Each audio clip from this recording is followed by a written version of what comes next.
ఈ కార్యక్రమానికి విచ్చేసినటువంటి భారతీయ జనతా పార్టీ కార్యకర్తలు నాయకులు అందరికీ కూడా నమస్కారాలు తెలియజేసుకుంటూ అతిథుల్ని వేదికపైకి ఆహ్వానించుకుందాం. ఆహ్వానితులు కానటువంటి వారు బయట వేరే అక్కడ అరేంజ్మెంట్స్ చేస్తున్నారు. దయ ఉంచి అందరూ ఆహ్వానితులు కానటువంటి వారు కేవలం ఆహ్వానితులు మాత్రమే ఈ సభాస్థలిలో ఉండాలి అని చెప్పి ప్రార్థిస్తూ పూర్వ అధ్యక్షులు పెద్దలు సోదరులు కన్నా లక్ష్మీనారాయణ గారిని వేదిక మీదకి రావాల్సిందిగా ఆహ్వానిస్తున్నాం.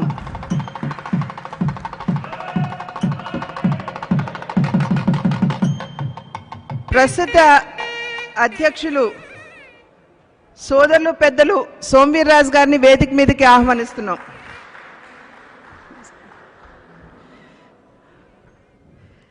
పెద్దలు సతీష్ జీ గారిని వేదిక మీదకి రావాల్సిందిగా ఆహ్వానిస్తున్నాం.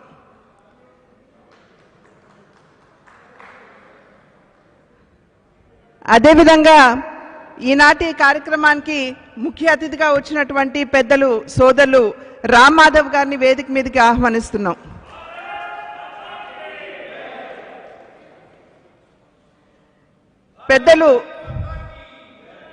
పెద్దలు సునీల్ దేవదర్ గారిని సైతం వేదిక మీదకి ఆహ్వానిస్తున్నాం.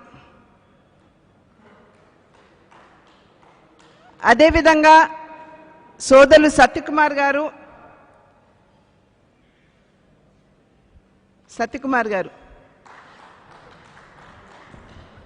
సోదరులు ఎమ్మెల్సీ మాధవ్ గారు,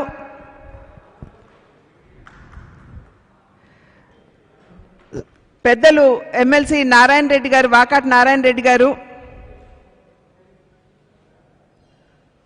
పూర్వ మంత్రివర్యులైనటువంటి ఆదినారాయణ రెడ్డి గారు,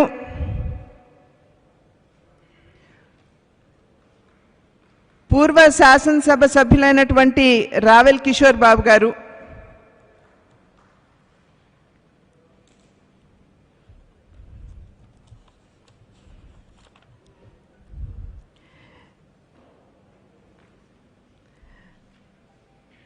సభాయ నమః అంటూ సభా సరస్సుకు నమస్కరిస్తూ ఈనాటి కార్యక్రమాన్ని ప్రారంభించుకుందాం.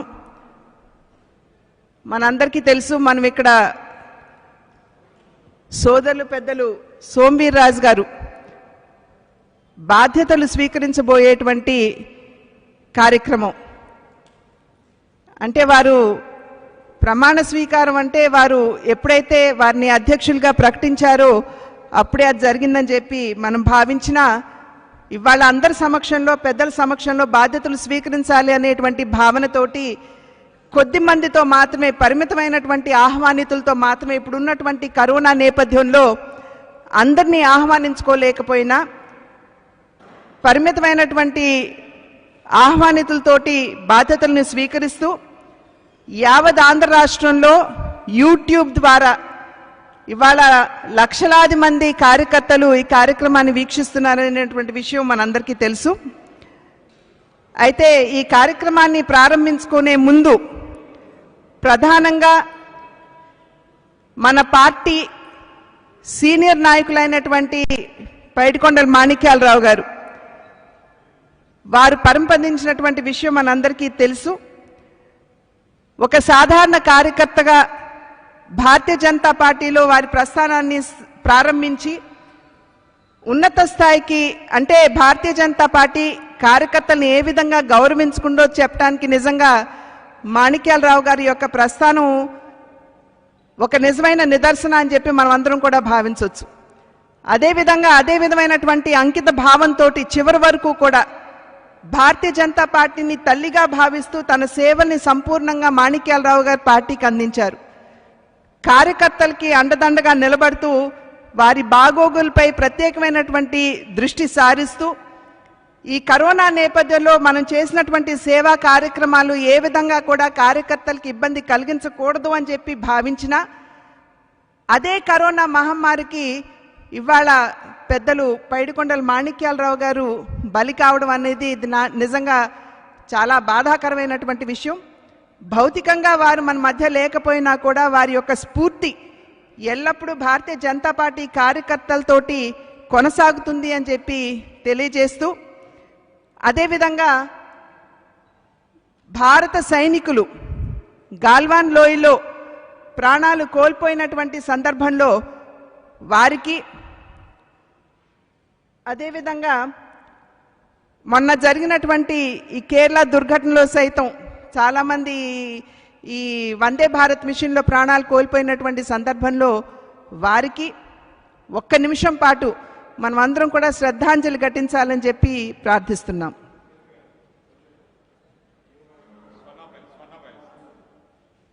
స్వర్ణ ప్యాలెస్ ఘటనలో ప్రాణాలు కోల్పోయినటువంటి బాధితులు, అంటే కరోనాకి అక్కడ క్వారంటైన్ సెంటర్గా భావించినప్పుడు జరిగినటువంటి దుర్ఘటనలో ఈ ఫైర్ యాక్సిడెంట్లో ప్రాణాలు కోల్పోయినటువంటి వారికి సైతం ఒక్క నిమిషం పాటు వారి గౌరవ సూచకంగా మౌనాన్ని పాటించాలని చెప్పి అభ్యర్థిస్తున్నాను.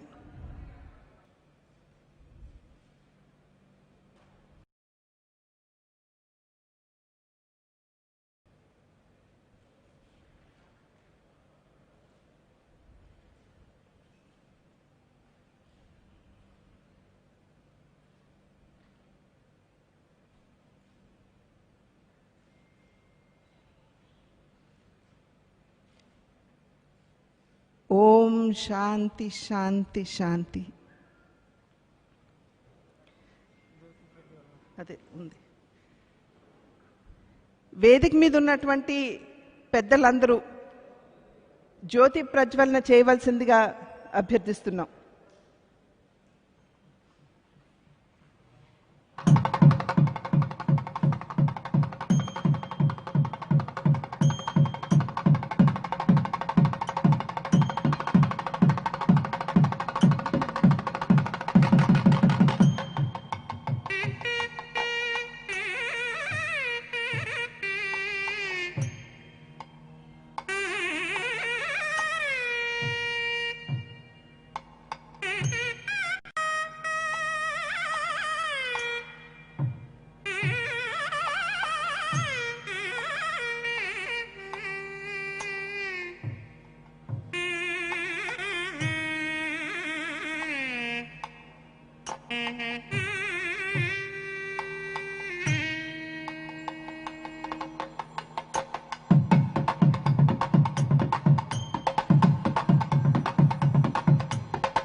ఇప్పుడు వందే మాత్రం గీతాలాపన.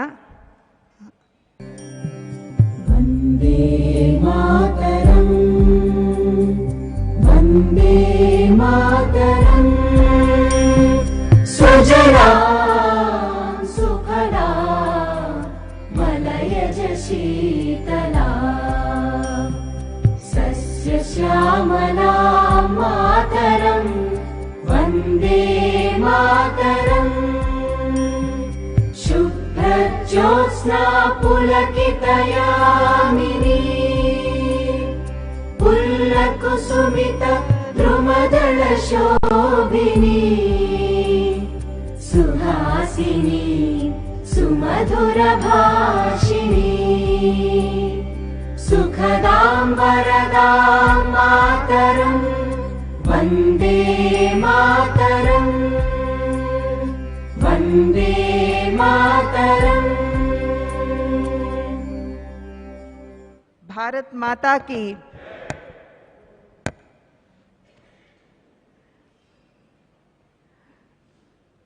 మనందరికీ తెలుసు, సంస్థాగతంగా జరిగేటువంటి మార్పులు, దానిలో భాగంగా సోమవీర్రాజు గారిని భారతీయ జనతా పార్టీ ఆంధ్ర రాష్ట్ర అధ్యక్షులుగా వారిని ప్రకటించిన నేపథ్యంలో వారు ప్రమాణ స్వీకారం చేసిన భారతీయ జనతా పార్టీ కుటుంబ సభ్యుల మధ్యలో బాధ్యతలు స్వీకరించాలి అనేటువంటి సంకల్పంతో ఇవాళ ఈ కార్యక్రమాన్ని నిర్వహించుకోవటం జరుగుతుంది. అయితే ఇందాక చెప్పినట్లుగా మనం ఇప్పుడున్నటువంటి కరోనా నేపథ్యంలో మనం పెద్దగా సమావేశాలు నిర్వహించుకోలేకపోతున్నటువంటి సందర్భంలో ముఖ్య నాయకుల మధ్య ఈ యొక్క బాధ్యతల స్వీకార కార్యక్రమాన్ని నిర్వహించుకుంటున్నా. ఆంధ్ర రాష్ట్ర వ్యాప్తంగా ఉన్నటువంటి లక్షలాది మంది భారతీయ జనతా పార్టీ కార్యకర్తలకి ఇప్పటికే యూట్యూబ్ లింక్ పంపించడం జరిగింది. వారందరూ కూడా యూట్యూబ్లో ఈ కార్యక్రమాన్ని వీక్షిస్తున్నారనేటువంటి విషయం మనందరికీ తెలుసు. కనుక మొట్టమొదటిగా పూర్వ అధ్యక్షులైనటువంటి కన్నా లక్ష్మీనారాయణ గారు గడిచిన కొద్ది కాలంలో ఏ విధంగా వారు మనకి మార్గనిర్దేశకత్వం చేశారో మనందరికీ తెలుసు. వారి నాయకత్వంలో భారతీయ జనతా పార్టీ కార్యకర్తలందరూ చాలా చురుకుగా అనేక సేవా కార్యక్రమాలు, కరోనా నేపథ్యంలో కార్యకర్తలు బయటికి వెళ్ళటానికి సైతం భయపడుతున్నటువంటి సందర్భంలో వారికి ఆత్మస్థైర్యం కలిగిస్తూ వారు సైతం కార్యక్రమాల్లో పాల్గొంటూ చురుకుగా కార్యకర్తల్ని వెన్నుతట్టి ప్రోత్సహిస్తూ ముందుకు నడిపించినటువంటి విషయం మనందరికీ తెలుసు. ఇప్పుడు పెద్దలు కన్నా లక్ష్మీనారాయణ గారిని వారిని సమావేశాన్ని సంబోధించవలసిందిగా అభ్యర్థిస్తూ వారిని ఆహ్వానిస్తున్నాను.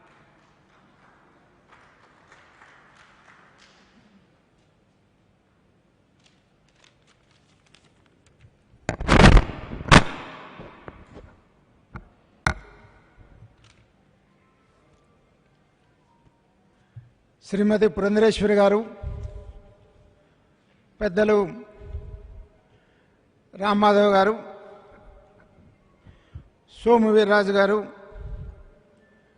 వి సతీష్జీ గారు, సునీల్ దేవదర్ గారు, సత్యకుమార్ గారు, మాధవ గారు, ఆదినారాయణ రెడ్డి గారు, ఇంకా వేదిక మీద ఉన్నటువంటి పెద్దలందరికీ, ఈనాడు పెద్దలు సోము వీర్రాజు గారు అధ్యక్ష పదవి బాధ్యత స్వీకారం సందర్భంగా ఇక్కడికి విచ్చేసినటువంటి మిత్రులందరికీ కూడా నా హృదయపూర్వక నమస్కారం. కృష్ణాష్టమి శుభాకాంక్షలు. మీ అందరికీ తెలిసిందే, 2018 మే 13వ తారీఖున నన్ను పార్టీ అధ్యక్షుడిగా నియమించిన తర్వాత 10 మాసాల ఎలక్షన్స్ ముందు మనం కమిటీలన్నీ వేసుకొని రాష్ట్ర కమిటీ మోర్చాలు సెల్స్ అన్నీ కూడా వేసుకొని ఎన్నికలకి సిద్ధమై 2019 ఎన్నికలు మరి చేసుకున్నాం. ఎన్నికలు అయిన తర్వాత మళ్ళీ మనకు సంస్థాగత ఎన్నికలు, సభ్యత్వ నమోదు కార్యక్రమం దగ్గర నుండి మరి బూత్ కమిటీలు, అలాగే మండల కమిటీలు, జిల్లా కమిటీలు, మరి ఇప్పుడు రాష్ట్ర అధ్యక్షుడు కూడా మరి పూర్తయినటువంటి పరిస్థితి. ఈ సందర్భంగా మరి నాకు సహకరించినటువంటి ప్రతి భారతీయ జనతా పార్టీ కార్యకర్తకి, కమిటీలో ఉన్నటువంటి ఆఫీస్ బేరర్స్కి, ఎగ్జిక్యూటివ్ కమిటీ మెంబర్స్కి, పాత జిల్లా అధ్యక్షులకి, కొత్త జిల్లా అధ్యక్షులకి, అలాగే వేదిక మీద ఉన్న ఎప్పటికప్పుడు మార్గదర్శకం చేస్తూ ఆంధ్ర రాష్ట్రంలో భారతీయ జనతా పార్టీని ముందుకు తీసుకొని వెళ్ళడానికి సహకరించినటువంటి పెద్దలు రామ్ మాధవ్ గారు కానీ, సతీష్జీ గారు కానీ, మురళీధరన్ గారు కానీ, సునీల్ దేవదర్ గారు కానీ, మరి వీళ్ళందరూ కూడా వేదిక మీద ఉన్నటువంటి పెద్దలందరూ కూడా కోర్ కమిటీలో అనేక సలహాలు ఇచ్చి పార్టీ ఆంధ్ర రాష్ట్రంలో బలపడటానికి మరి సహకరించినటువంటి ప్రతి ఒక్కళ్ళకి కూడా నా హృదయపూర్వక ధన్యవాదాలు తెలియజేస్తా ఉన్నాను. కాకపోతే అందరినీ కలుపుకొని వెళ్ళే దాంట్లో భాగంగా మరి కొంతమందికి కష్టం కలిగించిన, నష్టం కలిగిన నేను వాళ్ళందరికీ కూడా హృదయపూర్వకంగా సారీ చెప్తా ఉన్నాను. ఏ విధమైనటువంటి నాకైతే మనసులో ఏమీ ఉండేటువంటిది కాదు. పార్టీని ముందుకు తీసుకుని వెళ్ళాలనేటువంటి ఒక ఆలోచన తప్ప వేరేటువంటి ఆలోచన వ్యక్తిగతంగా ఎవరి మీద ఉన్నటువంటి పరిస్థితి కాదు. అటువంటి దాంట్లో భాగంగా ఎవరైనా వ్యక్తిగతంగా మరి నష్టపోయినానని భావించినా, కష్టపడినా వాళ్ళందరికీ కూడా నేను హృదయపూర్వకంగా మరి నా సారీ చెప్తూ, ఇక ముందు కూడా ఆంధ్ర రాష్ట్రంలో భారతీయ జనతా పార్టీ అభివృద్ధి కోసం నా వంతు కృషి నేను చేస్తానని చెప్పేసి ఈ సందర్భంగా చెప్తూ హృదయపూర్వకంగా మరి సోము వీర్రాజు గారిని నూతన అధ్యక్షుడిగా స్వాగతం పలుకుతూ సెలవు తీసుకుంటున్నాను. భారత్ మాతాకి జై.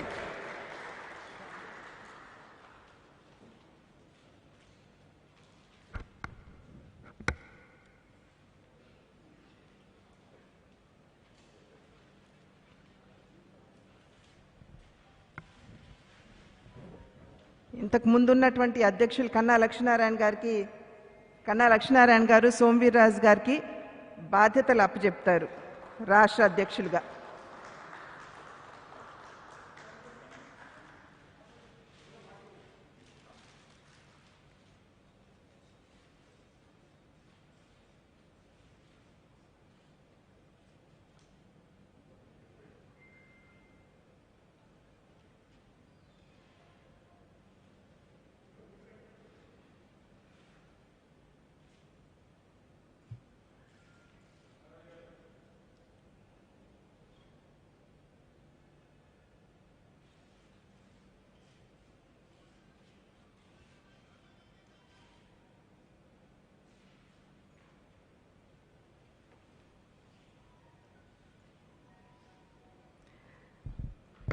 బాధ్యతలు స్వీకరించినటువంటి ప్రస్తుత అధ్యక్షులు వీర్రాజు గారికి అభినందనలు తెలియజేస్తూ, వారి ప్రస్థానం గురించి ఇక్కడ మనం ప్రస్తావించుకోకపోవడం భావ్యంగా ఉంటుందని చెప్పి నేను భావిస్తాను.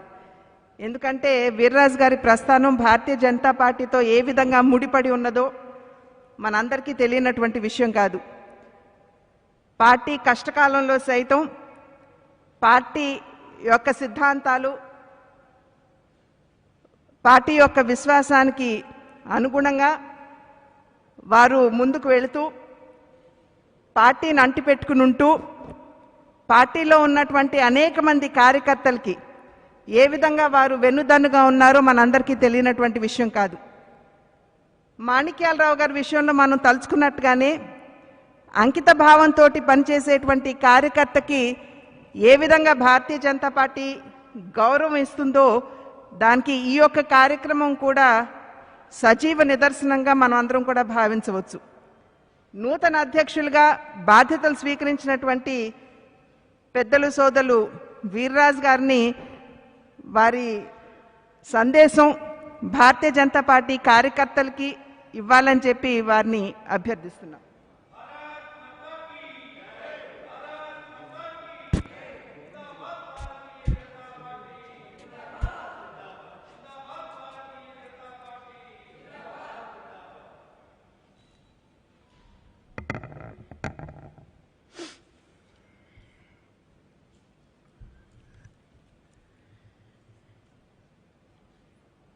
ఈ క్షణం వరకు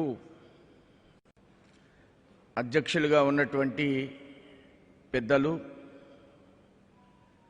ఆంధ్ర రాష్ట్ర రాజకీయాల్లో అద్వితీయమైనటువంటి పాత్ర పోషించినటువంటి శ్రీ కన్నా లక్ష్మీనారాయణ గారు,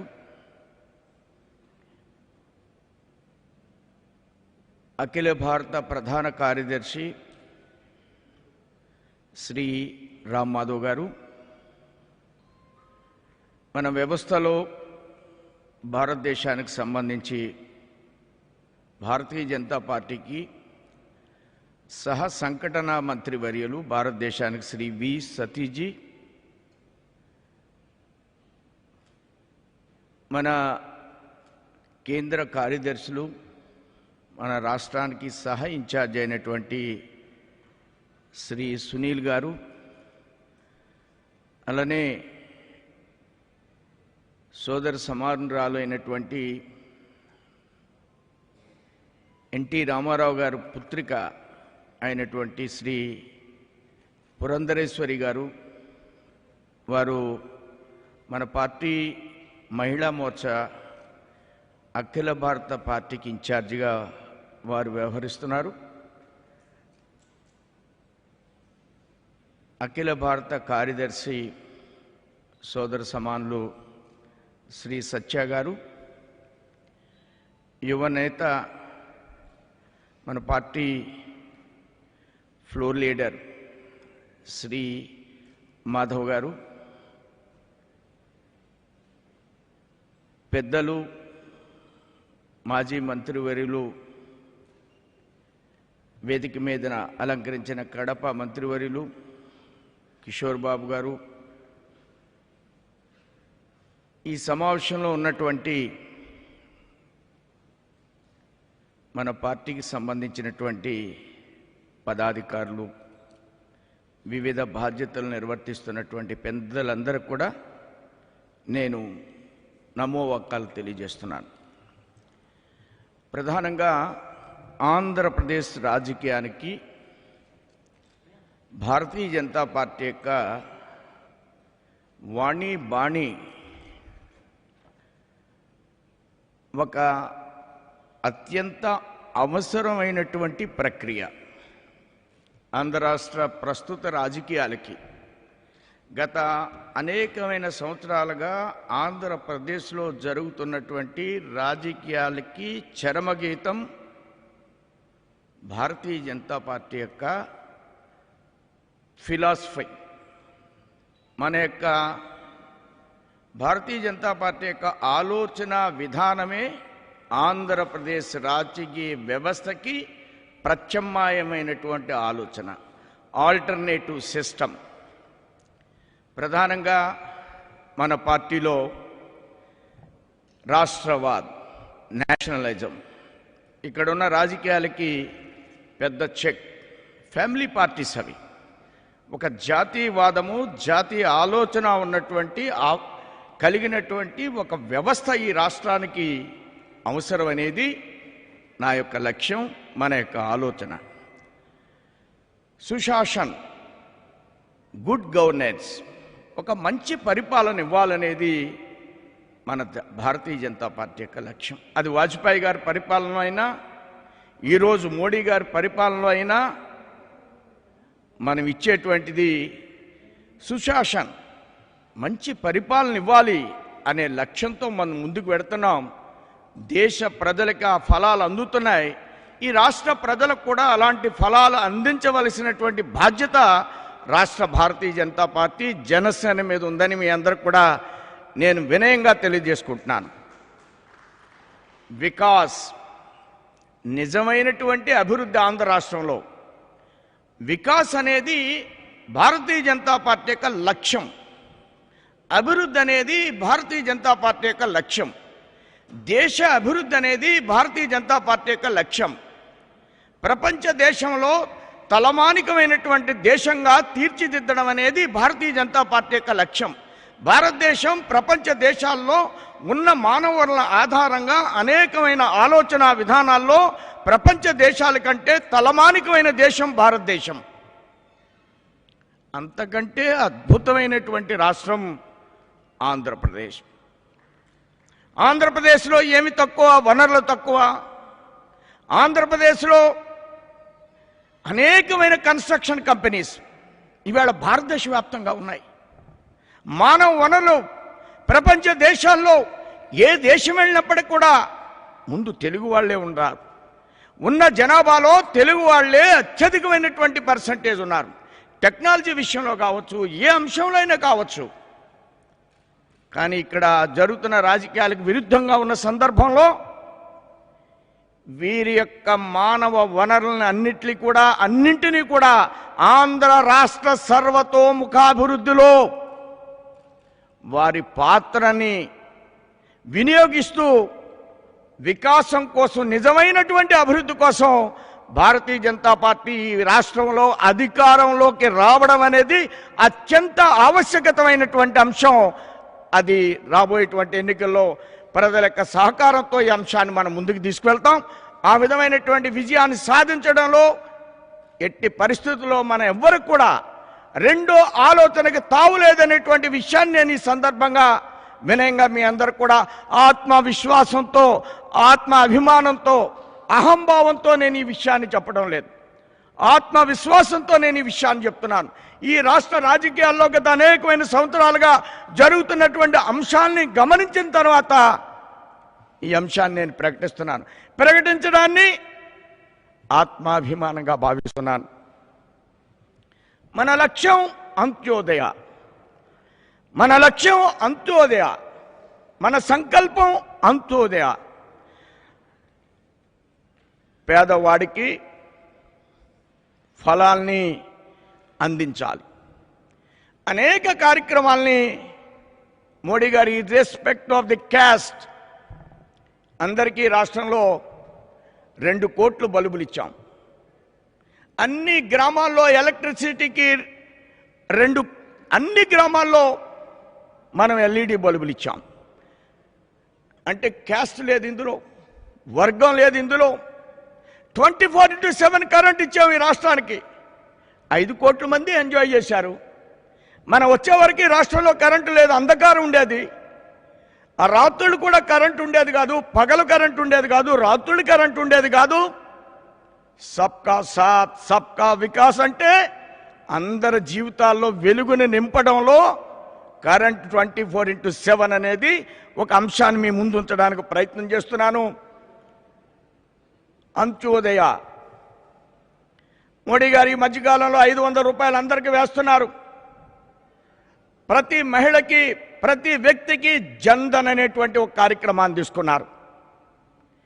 జన్ధన్ అంటే ఒక మహిళకి మొన్న 500 రూపాయలు ఇవ్వడం కాదు, ఒక వ్యాపారస్తుడికి ఒక బ్యాంకులో ఇచ్చేటువంటి, వాళ్ళు వ్యాపారం చేసుకుంటే బ్యాంకులో ఇస్తారు ఓటీనా, అలాంటిది జన్ధన్లో కూడా ప్రతి ఖాతా ఓపెన్ చేసినటువంటి మహిళలకు కూడా ఒక ఇండస్ట్రియలిస్టులకు ఇచ్చేటువంటి సహాయాన్ని, వ్యాపారస్తుడికి ఇచ్చేటువంటి సహాయాన్ని ఆ జన్ధన్ అకౌంట్లో మోడీ గారు పొందుపరిచారు. అంటే అంత్యోదయ, ఆఖరి వ్యక్తి వరకు ఫలాలను అందించాలనేటువంటి ఆలోచనతో మనం ముందుకు వెళ్ళేటువంటి వ్యవస్థని రాష్ట్రంలో నిర్మాణం చేయడం కోసం మనం గట్టి ప్రయత్నం చేస్తున్నాం.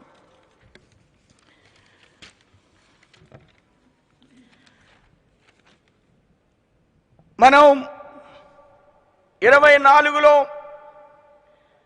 భారతీయ జనతా పార్టీ జనసేన ఈ రాష్ట్రంలో ప్రభుత్వాన్ని ఏర్పాటు చేసే దిశగా మనం ప్రయాణిస్తాం.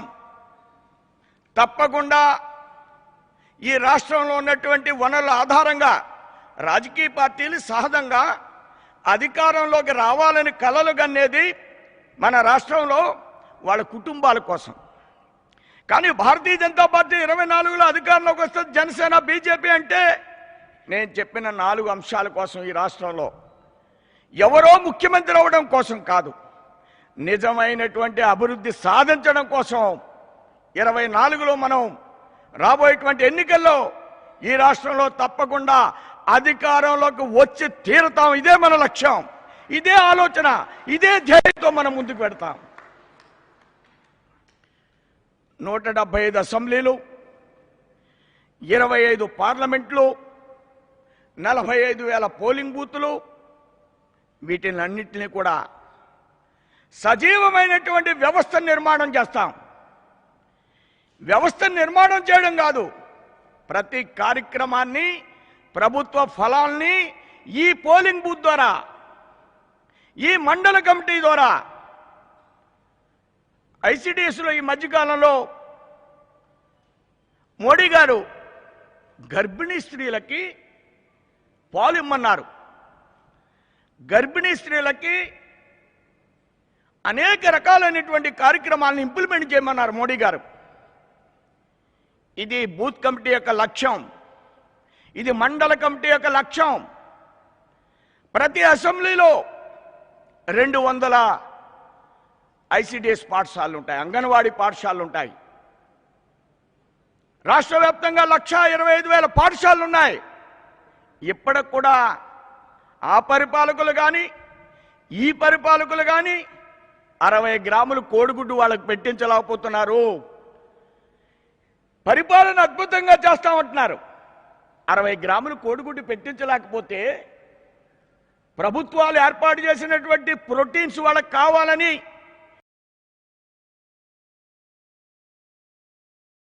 నుంచి ఇవి జరుగుతున్నాయి. కానీ ఎందుకు జగన్మోహన్ రెడ్డి పెట్టించలేదు? ఎందుకు గత ప్రభుత్వంలో ఉన్నవాడు 60 గ్రాములు కోడిగుడ్డు పెట్టించడం కష్టమా? పాఠశాలల్లో, హాస్టల్లో, అంగన్వాడీ కుటుంబాల్లో అట్టడుగు వర్గాలకు చెందినటువంటి వాళ్ళు. ఇది మోడీ గారి యొక్క లక్ష్యం, ఇది మోడీ గారి యొక్క ఆలోచన.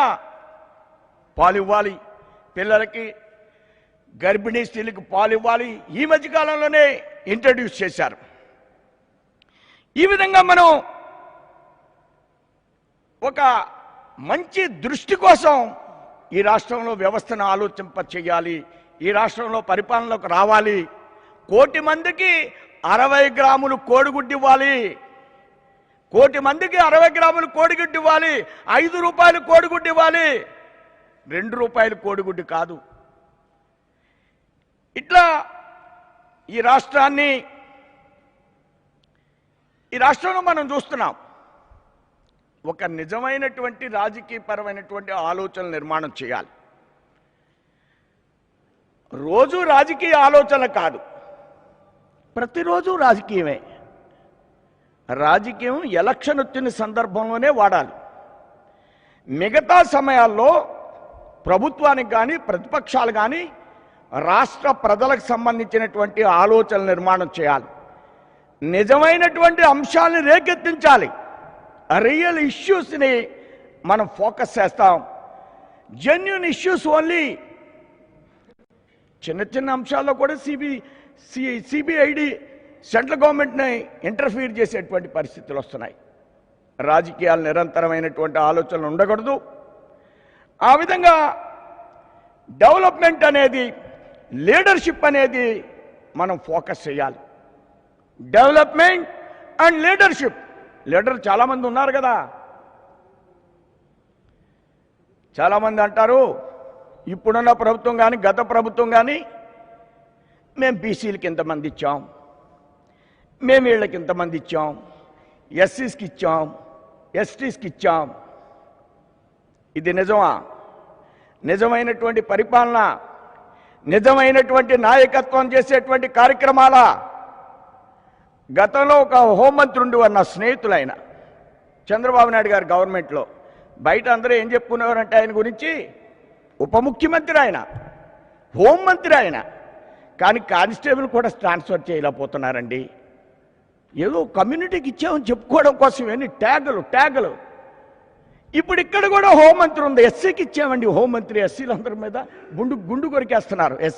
ఎస్సీ హోంమంత్రి.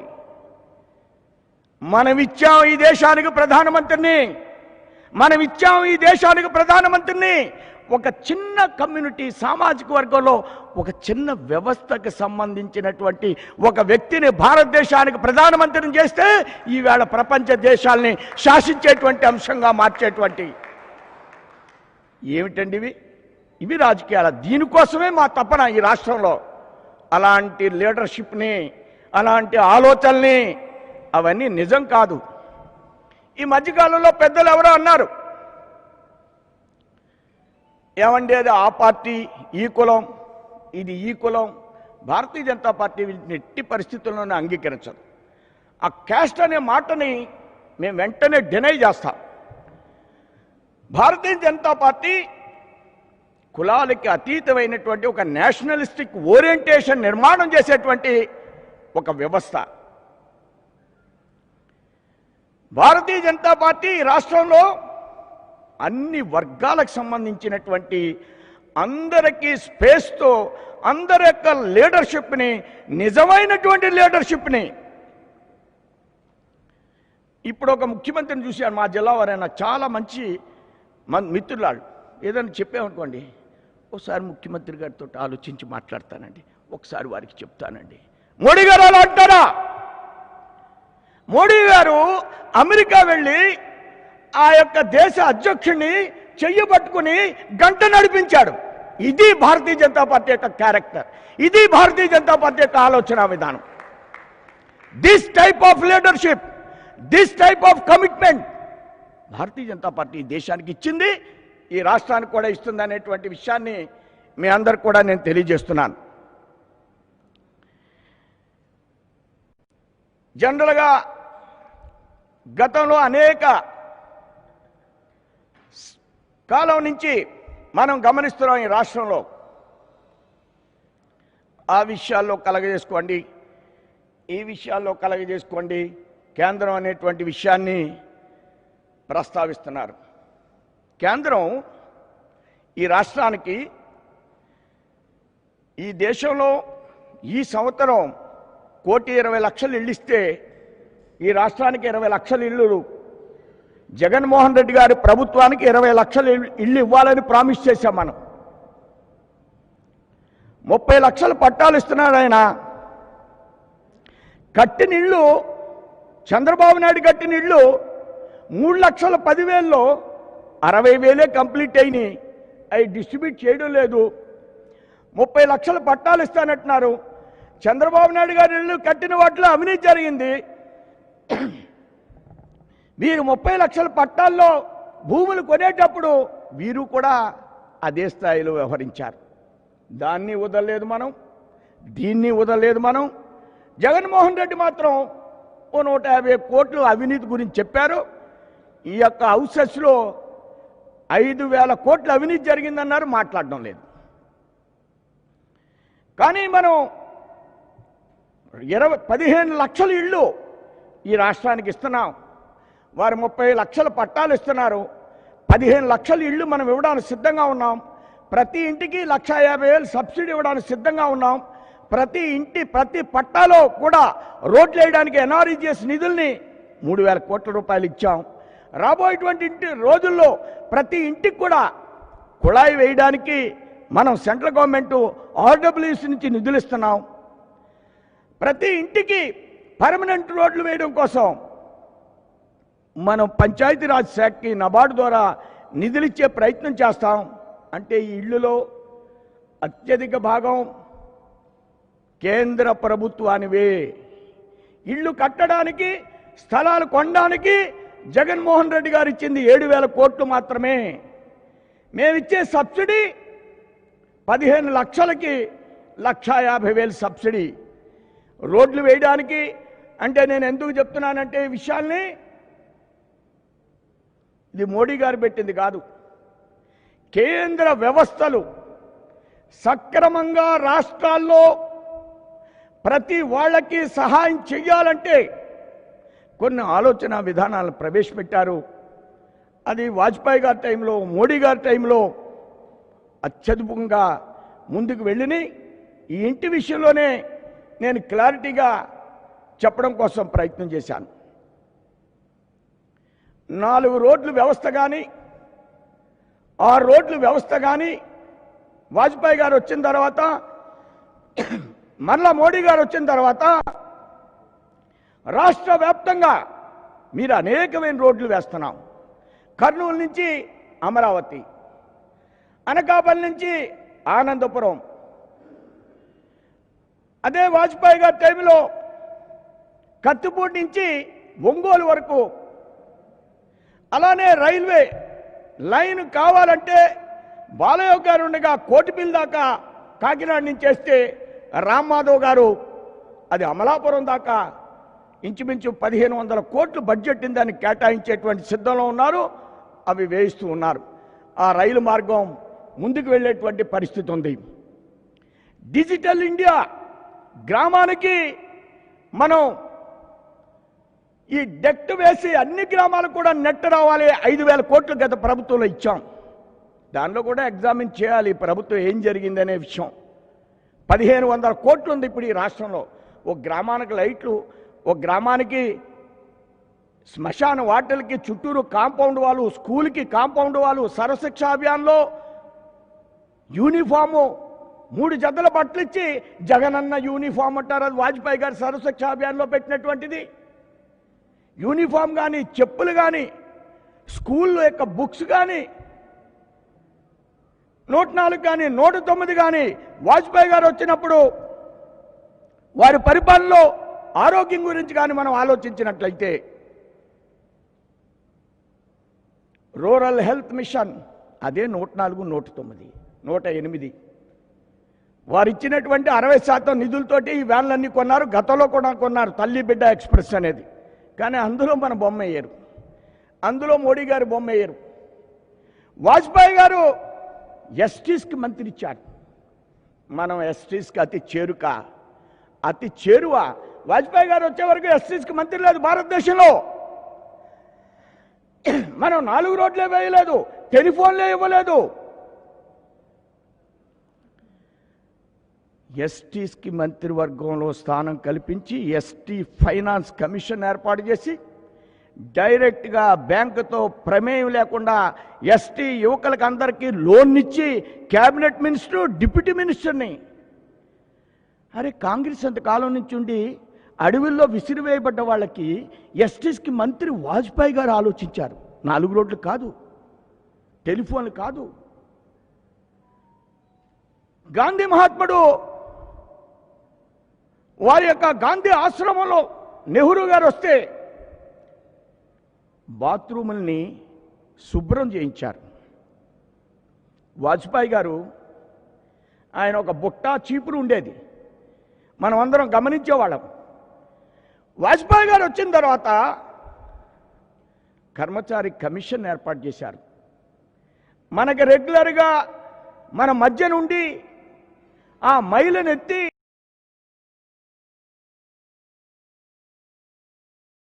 రాత్రి వచ్చి వాటిని తోడి బయట పారబోసేటువంటి కల్చర్ నుంచి కర్మచారి కమిషన్ ద్వారా 5 లక్షల రూపాయలు ఇచ్చి 5 లక్షల రూపాయలు ఇచ్చి ఒక వెహికల్ని ఏర్పాటు చేసి సెప్టిక్ ట్యాంక్లు క్లీన్ చేయబడును అనేది వాజ్పేయి గారు ఏర్పాటు చేశారు. అంటే ఏ వర్గాల గురించి భారతీయ జనతా పార్టీ ఆలోచిస్తుంది భారతదేశంలో? సబ్కా సాత్ సబ్కా వికాస్ అనే దానికి ఎలాంటి వర్గాల దగ్గరికి భారతీయ జనతా పార్టీని కమిట్మెంట్తో మనం ఆలోచిస్తున్నాం. ఈ సమాజానికి అవసరమైనటువంటి ఆలోచనలను నిర్మాణం చేయడం, ఇది మన బాధ్యతగా మీ అందరికీ తెలియజేస్తున్నాను. ఇలాంటి కార్యక్రమాలు వాజ్పేయి గారు చేశారు. మీ యొక్క విజయవాడలో అనేక ప్రైవేట్ ఎంబీబీఎస్ కాలేజీలు వచ్చినాయి. దేశవ్యాప్తంగా ప్రైవేట్ ఎంబీబీఎస్ కాలేజీలు వచ్చినాయి, వాజ్పేయి గారి గురించే వచ్చినాయి. ఇప్పుడు ఈ రాష్ట్ర ముఖ్యమంత్రి అనేకమైన ఎంబీబీఎస్ కాలేజీలు పెడుతున్నారు. మనం 50% ఇస్తున్నాం. దానిలో మోడీ గారు తీసుకున్నటువంటి డెసిషన్ అది. అన్ని చోట్ల ఎంబీబీఎస్ కాలేజీలు ప్రతి పార్లమెంట్లో ఒకటి పెట్టాలనేటువంటి ఆలోచనతో మోడీ గారు ఈ నిర్ణయం తీసుకున్నారు. దానికి 50% మనం ఇస్తున్నాం. దాని మూలంగా డాక్టర్స్ పేదవాళ్ళకి సీట్లు వస్తాయి. అనేక ట్రైబల్ ఏరియాలో కూడా కాలేజీలు పెడుతున్నారు. ఇది మన పాత్ర, మన నిర్ణయం, మనం చేసేటువంటి ఆలోచన అనేటువంటి విషయాన్ని మీ అందరికి కూడా చెప్తున్నాను. మాసివ్ ఇన్ఫ్రాస్ట్రక్చర్ని భారతదేశంలో నిర్మాణం చేయడం అనేది మన యొక్క స్వప్నం, మన యొక్క ఆలోచన, మన యొక్క కళ. ఒక ఇంటి నిర్మాణం చేపడితే ఇల్లు ఇవ్వడం, బ్యాంకుల్లో చాలామందికి ఇల్లు కట్టుకుంటే 2.5 లక్షలు సబ్సిడీ ఇస్తున్నారు మోడీ గారు. అందరికీ 40 లక్షలు వాళ్ళకి ఇన్కమ్ ఉన్నప్పటికీ కూడా ఇస్తున్నారు. కారణం, ఒక ఇల్లు కడితే 20 డిపార్ట్మెంట్లు పనిచేస్తాయి, 20 ఇండస్ట్రీస్ పనిచేస్తాయి, 20 రకాలైనటువంటి ప్లంబింగ్కి 20 రకాల వస్తువులు తయారు చేస్తాం, రాస్తాం చిట్టీలో. ఎలక్ట్రిసిటీకి 20 రకాలైన వస్తువులు రాస్తాం. ఈ ఇండస్ట్రీస్ అన్నీ ముందుకు పెడతాయి, పేదవాడికి ఇల్లు వస్తుంది. ఇన్ఫ్రాస్ట్రక్చర్, మనం రోడ్లు వేయడం కానీ, ఇలా ఇళ్ళ కట్టడం కానీ, ఒక అద్భుతమైనటువంటి ఆలోచనతో మన ప్రభుత్వం వెళ్తుంది. అవన్నీ ఈ రాష్ట్రంలో మనం ముందుకు తీసుకువెడుతున్నాం. విశాఖపట్నం రైల్వే జోన్ ఇచ్చాం. మనం వైజాగ్ టు చెన్నై ఇండస్ట్రియల్ కారిడార్ని ఇచ్చాం. ఈ రోడ్ కనెక్టివిటీ నేను 2-3 చెప్పాను. రాష్ట్ర వ్యాప్తంగా అన్ని జిల్లాల్లో ఈ అంశాలు ఉన్నాయి. చిత్తూరు నుంచి ఇచ్చాపురం దాకా అన్ని జిల్లాల్లో ఈ రోడ్ కనెక్టివిటీని ఏర్పాటు చేస్తున్నాం. రాజమండ్రి నుంచి అరకు అంటే ఏంటది? ఒక టూరిజాన్ని అభివృద్ధి చేయాలంటే ట్రైబల్ ఏరియా నుంచి ఒక రోడ్డు వేస్తే ఆ యొక్క ప్రదేశాలను చూసుకుంటే వెళ్ళేటువంటి ఒక ఆలోచన. టూరిజం డిపార్ట్మెంట్ వాళ్ళు కర్నూలుకి 50 కోట్లు ఇచ్చారు. టెంపుల్ యొక్క ఆలోచనలో అన్నవరానికి ఇస్తున్నారు, సింహాచలానికి ఇచ్చారు. ఎక్కడ ఏ అవకాశం ఉంటే అక్కడ కేంద్ర ప్రభుత్వం అడుగులు వేసుకుంటూ ముందుకి రాష్ట్రాన్ని తీసుకువెళ్ళే విషయంలో హెల్త్కి కానీ నెక్స్ట్ 5 ఇయర్స్లో ఈ రాష్ట్రానికి 10,000 కోట్లతో ప్రతి ఇంటికి వాటర్ ట్యాప్ వేస్తే 5,000 కోట్లు ఇవ్వడానికి సిద్ధంగా ఉన్నాం. 1000 కోట్లు ఆల్రెడీ రాష్ట్రంలో రిలీజ్ చేయడం మనం ప్రయత్నం చేస్తున్నాం.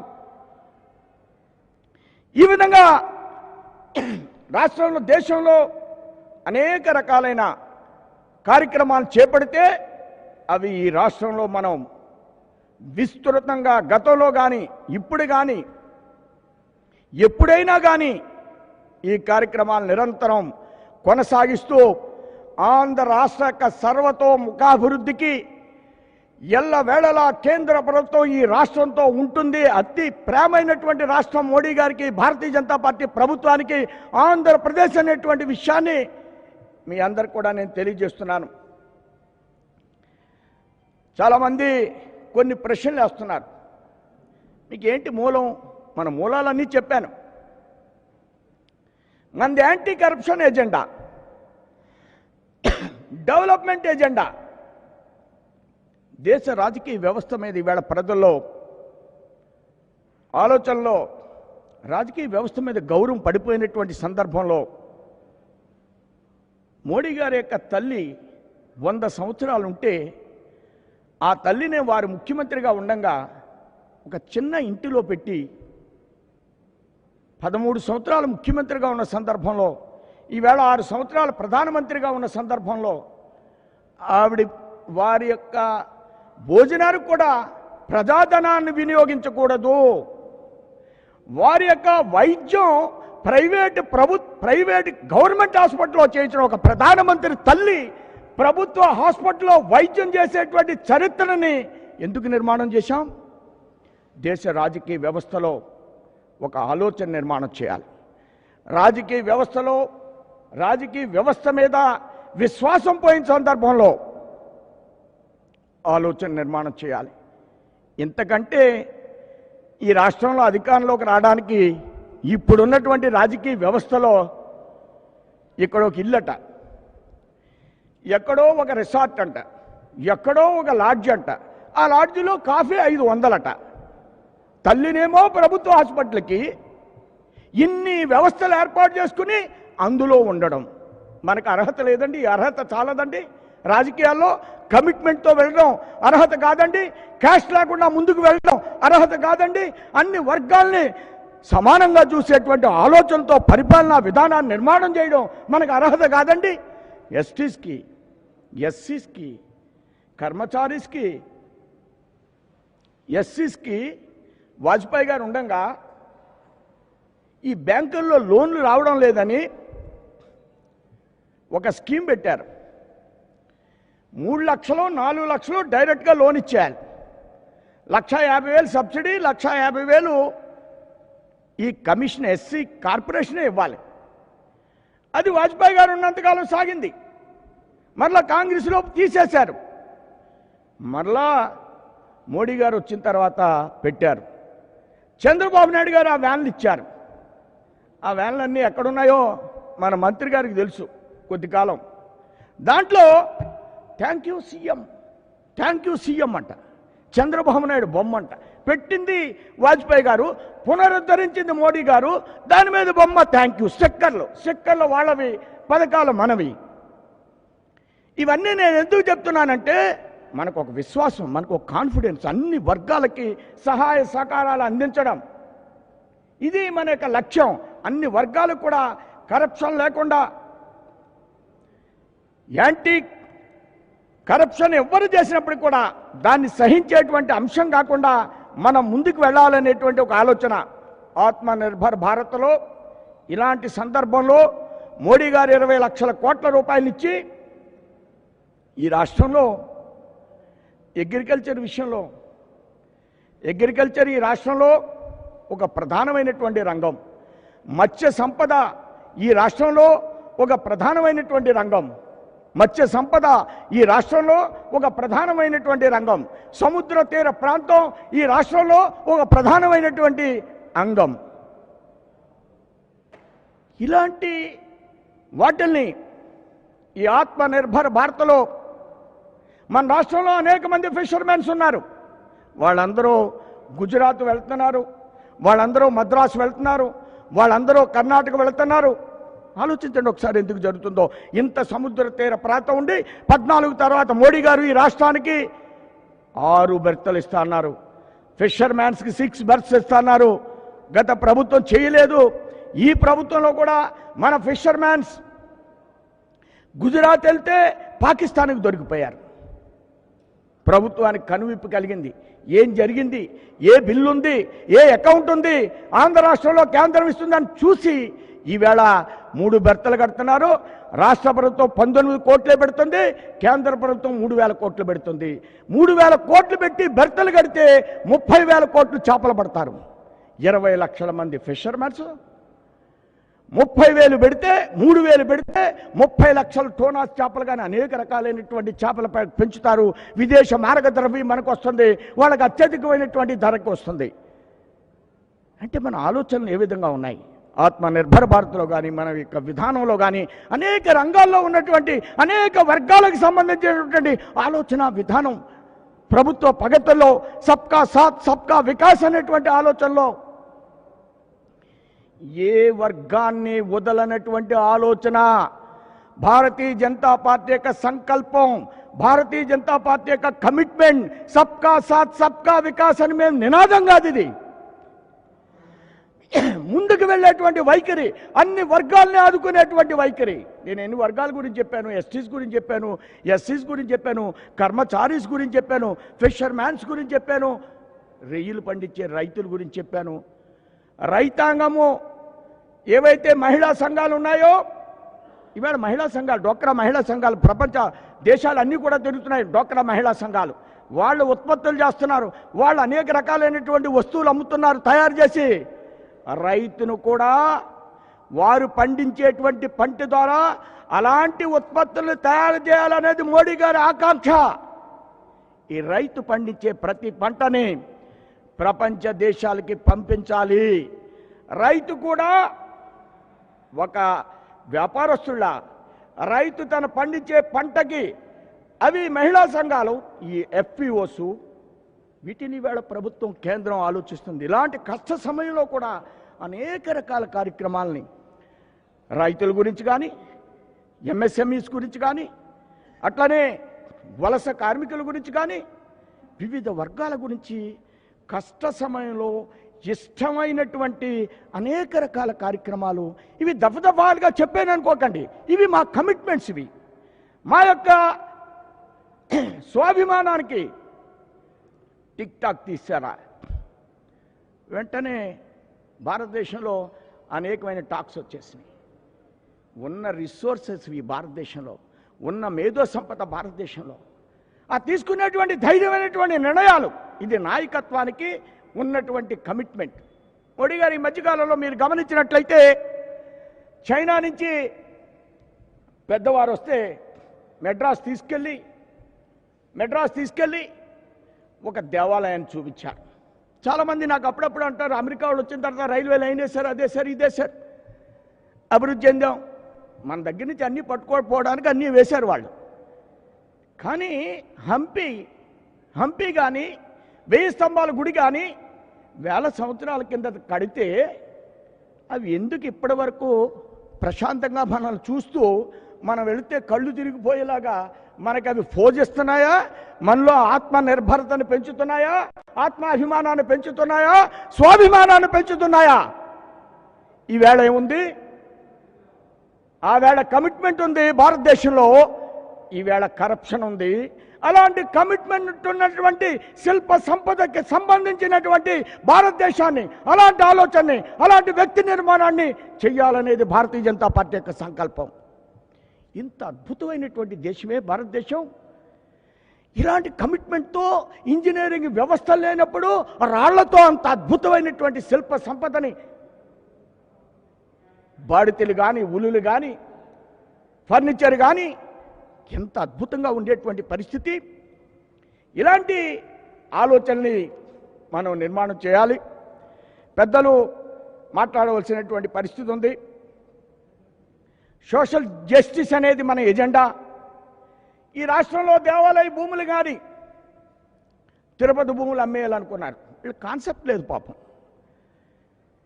రాజశేఖర రెడ్డి గారు మత మార్పిడి తీసుకుంటే, జగన్మోహన్ రెడ్డి గారు మత మార్పిడి తీసుకుంటే, మనలో ఉన్న వాళ్ళు కొంతమంది మత మార్పిడి తీసుకుంటే, మన నిజమైనటువంటి హిందువులు కాబట్టి ఎవరైనా ఇంకో మతంలోకి వెళ్ళడానికి మనం ఎవరైనా కూడా ఇబ్బంది పడం.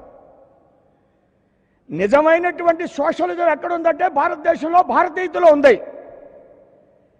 కానీ మారిన తర్వాత ఆలోచనలు మారి భారతీయులు ఇచ్చినటువంటి భూముల్ని అమ్మేసి వేలం వేయాలనేటువంటి ఆలోచన తీసుకున్నప్పుడు భారతీయ జనతా పార్టీ ఈ ప్రభుత్వాన్ని తీవ్రంగా హెచ్చరిక చేస్తుంది. ఇసుకలో అవినీతి జరిగితే హెచ్చరిక చేస్తుంది. దేవాలయ భూముల మీద ఎట్టి పరిస్థితుల్లో ఈ ప్రభుత్వం వచ్చినా వెంటనే ఎదుర్కొనేటువంటి ఆలోచనతో భారతీయ జనతా పార్టీ ఉంటుందని మీ అందరు కూడా నేను తెలియజేస్తున్నాను. అమరావతి విషయాన్ని కానీ మనం గమనించినట్లయితే, అమరావతిలో ఉన్నటువంటి రైతాంగం 1000 ఎకరాల భూములు 64,000 ప్లాట్స్ రైతులకు ఇవ్వాలి. 9,000 ఎకరాలని అభివృద్ధి చేయాలి. 9,000 ఎకరాలని అభివృద్ధి చేయాలి. భారతీయ జనతా పార్టీ ఒకటే చెప్తుంది, ఈ 64,000 ప్లాట్స్ని వెంటనే అభివృద్ధి చేయాలి రాష్ట్ర ప్రభుత్వం. వాటికి అన్ని రకాల సౌకర్యం గతంలో ఏవైతే చెప్పామో వాటిని అన్నింటినీ వెంటనే ఇంప్లిమెంట్ చేయాలి. It's our commitment. అలానే నిజమైనటువంటి భూముల యొక్క రైతులకి సహాయం చేయాలి. నిజమైనటువంటి భూములకు సంబంధించినటువంటి రైతుల్ని రక్షించవలసినటువంటి బాధ్యత ఈ ప్రభుత్వం మీద ఉంది. క్యాపిటల్లో అనేక రకాలైన అవకతవకలు జరిగి అనేక మంది మీద కేసు పెట్టారు.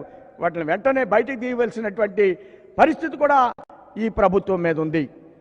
ఆ 9,000 ఎకరాలు, ఈ యొక్క 64,000 ఇళ్ల ప్లాట్స్ అభివృద్ధి చేయండి.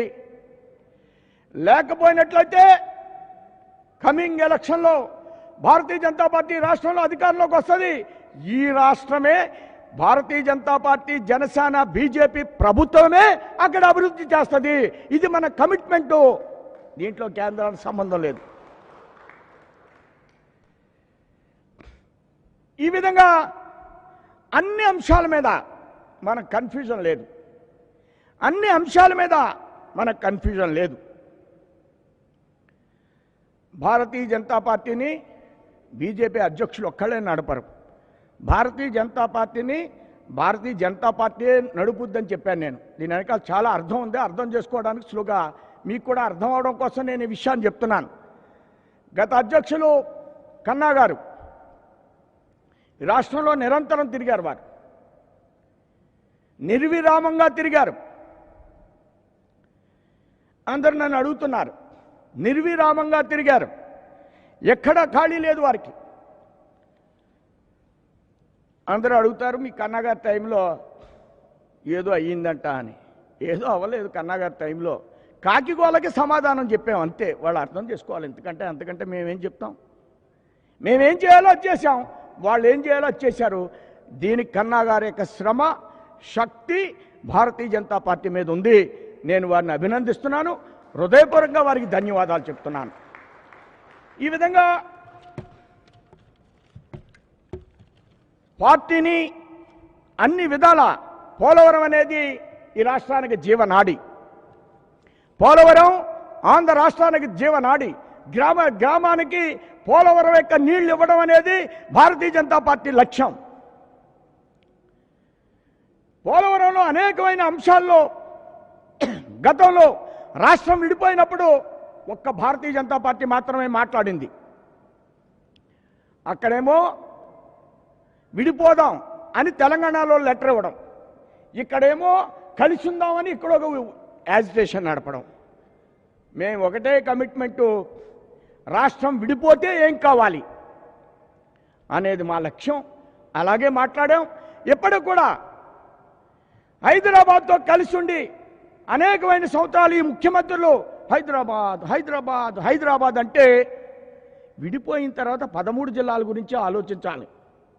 నా యొక్క ఆలోచన అది, నా మాట యొక్క తీరు అది.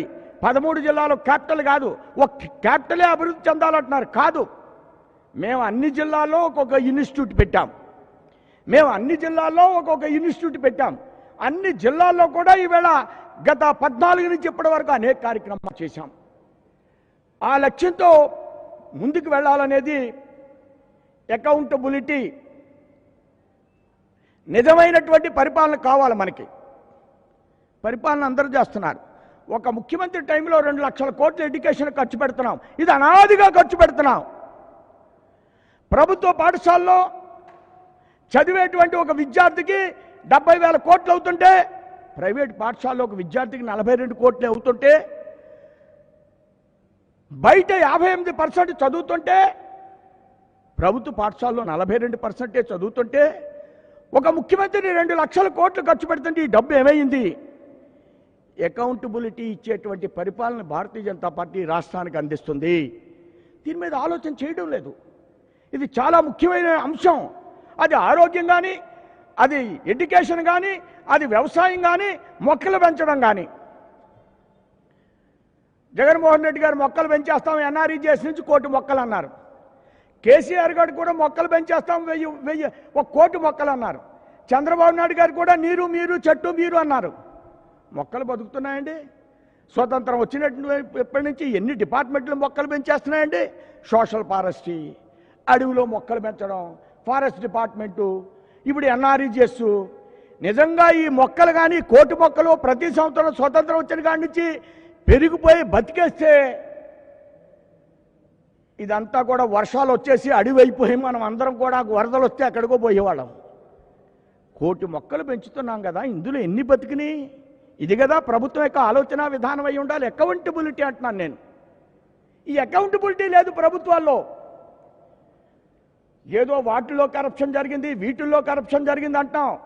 విద్యకి 2 లక్షల కోట్లు, ఆరోగ్యానికి 75,000 కోట్లు. ఏం జరుగుతున్నాయి? ఈ డబ్బు ఎంత ప్రజలకి అవుట్పుట్ వస్తుంది, ఎంత ఎడ్యుకేషన్ వస్తుంది, ఇది ఆలోచించవలసినటువంటి అంశాలు. ఎన్ని మొక్కలు బ్రతుకుతున్నాయి? ఇలాంటి ఆలోచనతో ముందుకు వెళ్తుంది భారతీయ జనతా పార్టీ. సమగ్రమైనటువంటి ఆలోచనలు ఉన్నాయి మా దగ్గర. ఇప్పుడు కన్నా గారు, హరిబాబు గారు అలానే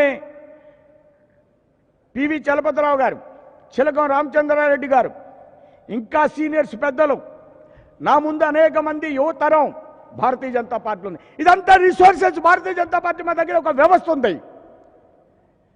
ముందుకు ధైర్యంగా పెడతాం.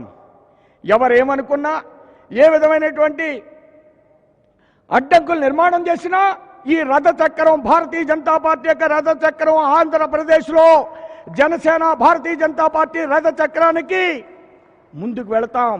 ఇందులో ఏ విధమైనటువంటి ఇబ్బంది లేదనేటువంటి విషయాన్ని నేను చెప్తున్నా. వనరులు, మానవ వనరులు ఏంటండి?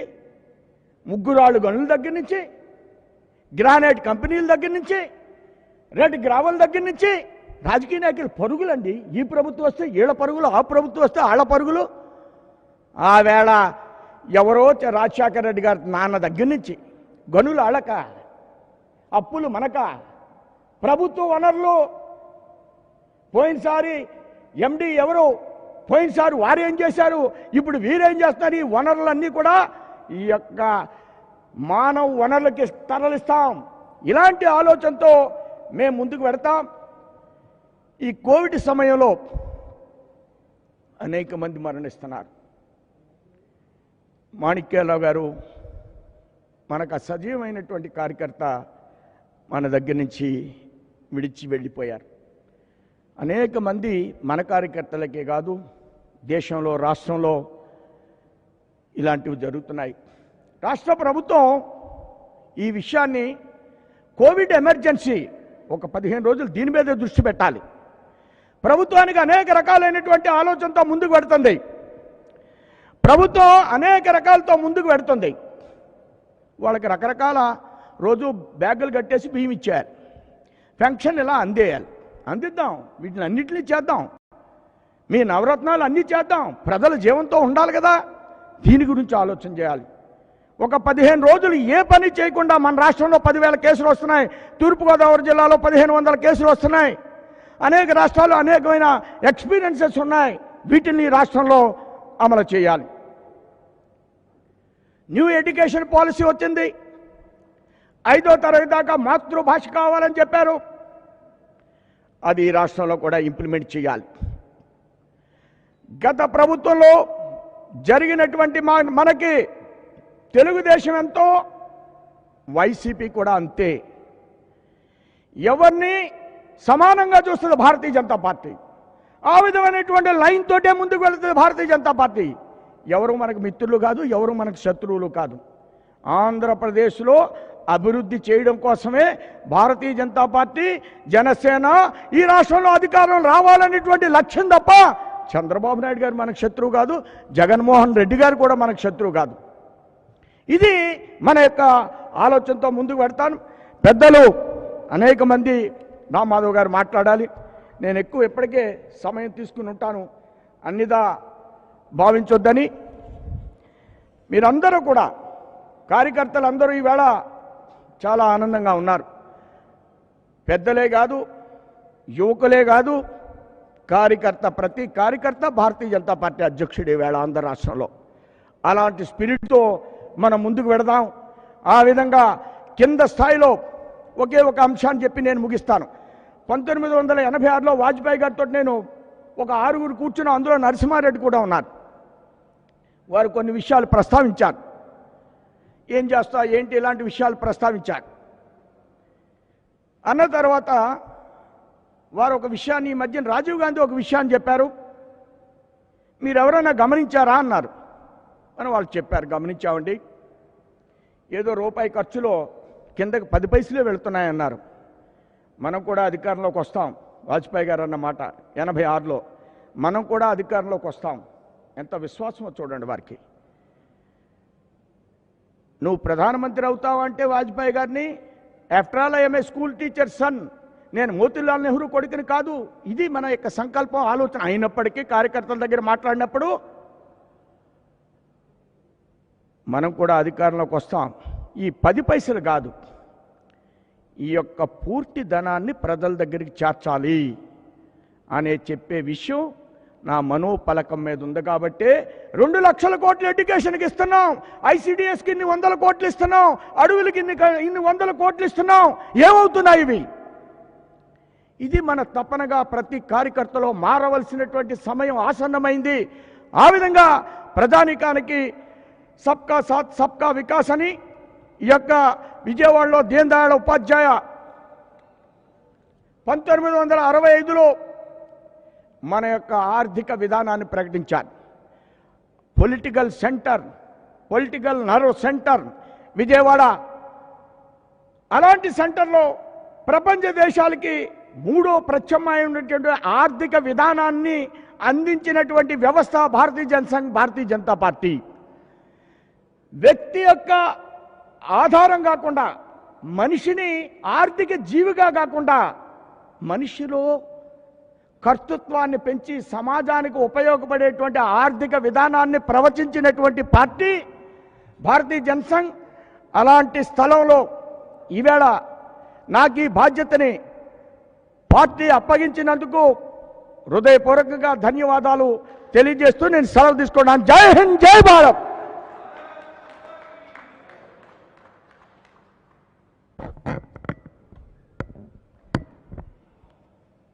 దేశానికి ఒక సమర్థవంతమైనటువంటి నాయకత్వాన్ని, అవినీతి రహిత పాలన అందివ్వడం మాత్రమే కాకుండా ఏదైతే భారతీయ జనతా పార్టీ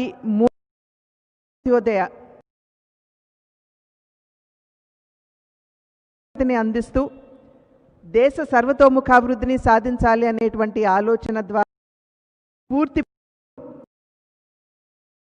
జనతా పార్టీ అధికార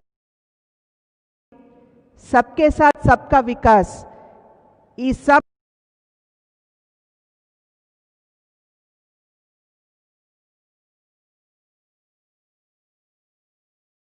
ఒక సమర్థవంతమైనటువంటి పాలనని అందిస్తూ ప్రపంచ దేశాలన్నీ కూడా గౌరవప్రదమైనటువంటి తోటి భారతదేశం వైపు, భారతదేశ నాయకత్వం వైపు చూసే విధంగా దేశానికి పాలన అందించినటువంటి భారతీయ జనతా పార్టీ నాయకత్వం గురించి, అదేవిధంగా భారతీయ జనతా పార్టీ సిద్ధాంతం, ఆలోచన, ధోరణి, విధానం సబ్కే సాత్ సబ్కా వికాస్ అన్నది కేవలం నినాదం మాత్రమే కాదు, భారతీయ జనతా పార్టీ నమ్మకం, విశ్వాసం అనేటువంటి విషయాన్ని తెలియజేస్తూ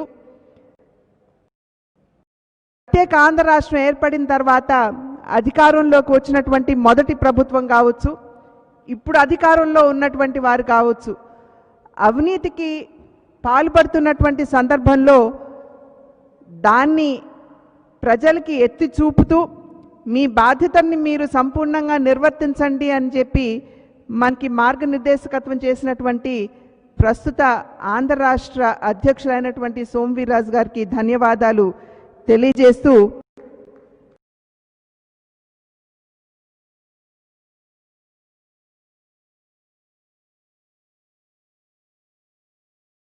వారు అక్కడ జాతీయ స్థాయిలో ఉన్నత బాధ్యతలు నిర్వర్తిస్తున్నటువంటి సందర్భంలో తెలుగు ప్రజలకి, ఆంధ్ర రాష్ట్రానికి, అక్కడున్నటువంటి కేంద్ర నాయకత్వానికి మధ్య వారధిగా నిలబడి వారి బాధ్యతల్ని వారు బాధ్యతాయుతంగా నిర్వర్తిస్తున్నటువంటి సందర్భంలో వారిని కార్యక్రమానికి ఆహ్వానిస్తూ వారి సందేశాన్ని అందివ్వాల్సిందిగా అభ్యర్థిస్తున్నాను.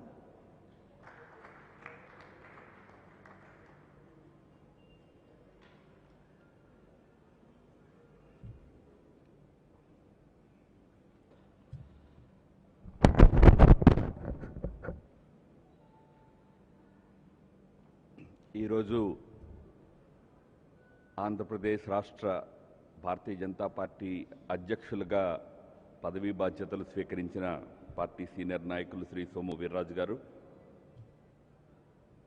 ఇప్పటివరకు పార్టీ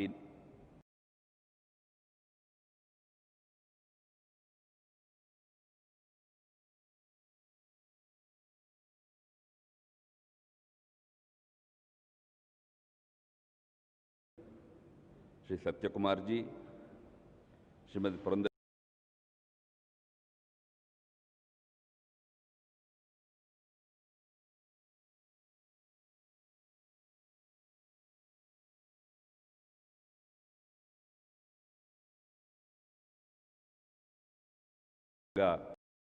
హృదయపూర్వకంగా శుభాకాంక్షలు.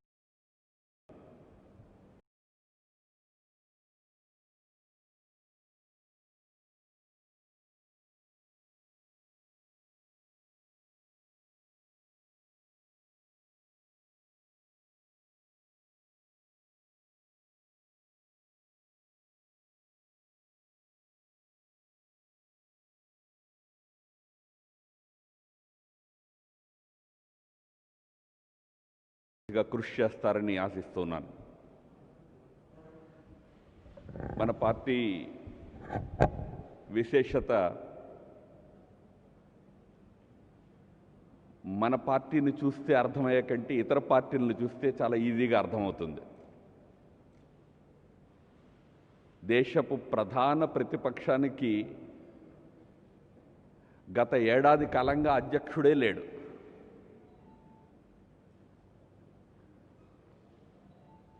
హిందీలో చెప్తారు భగవాన్కే భరోసే అని.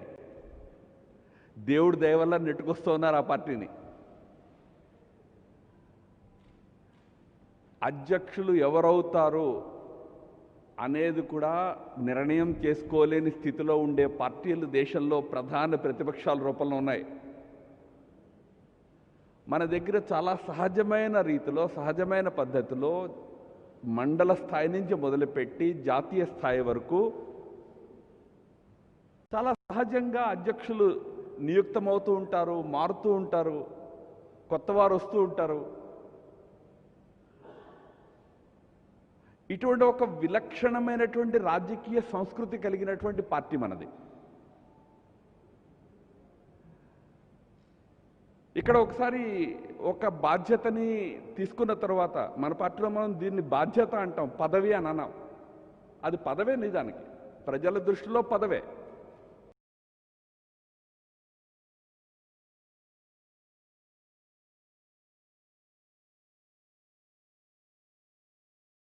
బాధ్యతకి ఎలా నేను ఒక భావనతో కష్టపడి పనిచేయడము, ఆ బాధ్యత యొక్క పదవీ కాలం పూర్తయిన తర్వాత పార్టీ మరొక బాధ్యతని ఇచ్చినట్లయితే మరొక బాధ్యతను తీసుకుని ముందుకు వెళ్ళడము.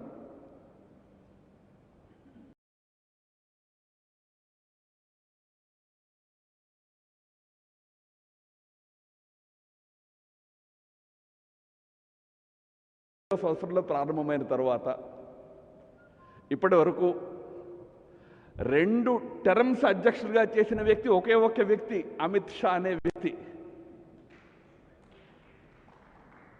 మీరు అమిత్ షా గారికి చప్పట్లు కొడుతున్నారేమో నాకు తెలియదు, కానీ నేను భారతీయ జనతా పార్టీ పద్ధతి చెప్తూ ఉన్నా. 3 సంవత్సరాలు 2 సంవత్సరాలు ఆ పదవి యొక్క కార్యకాలం పూర్తయిన తర్వాత పార్టీ మరొక పదవి అప్పగిస్తుంది, వేరొక వారికి ఆ పార్టీ అధ్యక్ష బాధ్యతలు అప్పగిస్తుంది. మురళీ మనోహర్ జోషి గారు 91లో అధ్యక్షులు అయ్యారు, 93 వరకు ఉన్నారు. 3 సంవత్సరాలు వారి అధ్యక్ష కాలం పూర్తయింది. తర్వాత వేరే వారు అధ్యక్షులు, అద్వానీ గారు మళ్ళీ అధ్యక్షులు అయ్యారు. కుషాభావ్ ఠాక్రే గారు వచ్చారు 98లో, 2000 సంవత్సరం వరకు ఉన్నారు. బంగారు లక్ష్మణ్ గారు వచ్చారు. వారి తర్వాత జన కృష్ణమూర్తి గారు వచ్చారు. మనందరి ప్రియతమ నాయకులు వెంకయ్యనాయుడు గారు కూడా 2 ఏళ్లే ఉన్నారు రాష్ట్రీయ అధ్యక్షులుగా, జాతీయ అధ్యక్షులుగా. మన పార్టీలో మనకి అప్పగించిన బాధ్యతని చక్కగా సక్రమంగా నిర్వర్తిస్తూ పార్టీలో మనము ఎదుగుతూ వెళ్తాము. పార్టీలో కొత్త వారికి ఎప్పటికప్పుడు స్థానం ఇస్తూ వెళ్తాము. కాబట్టి ఈ రోజున కన్నా గారి స్థానంలో సోము వీర్రాజు గారు రావడము, కన్నా గారిని తీసేశారు, సోము గారిని పదవిలో పెట్టారు. ఆ విధంగా ఆలోచించవలసిన అవసరం ఏమీ లేదు. పార్టీ నాయకత్వ అభివృద్ధి ప్రక్రియలో కొత్త వారు బాధ్యతలు తీసుకుంటూ ఉంటారు. కన్నా గారు రాబోయే రోజుల్లో మరొక బాధ్యతను తీసుకుని మరింత పార్టీ అభివృద్ధి కోసం మరింత విస్తృతంగా వారు పనిచేసేటువంటి అవకాశం వారికి కూడా లభిస్తుంది. ఇందాక వీర్రాజు గారు చెప్పినట్లుగా మన పార్టీలో సమిష్టి నాయకత్వపు ప్రిన్సిపల్ మీద మనం పనిచేస్తాం. Collective leadership principle. అధ్యక్షుడు ఫస్ట్ అమాంగ్ ద ఈక్వల్స్. అనేక మంది నాయకులు కలిసి ఈ పార్టీని మనం ముందుకు తీసుకువెళ్తాము. దాంట్లో మొదటి స్థానంలో అధ్యక్షుల వారు ఉంటారు. ఆ విధంగా రాబోయే కాలంలో ఆంధ్రప్రదేశ్లో సోము వీర్రాజు గారి నేతృత్వంలో ఒక సమిష్టి నాయకత్వ ప్రిన్సిపల్ మీద మనందరము కలిసి ఆంధ్రప్రదేశ్ భారత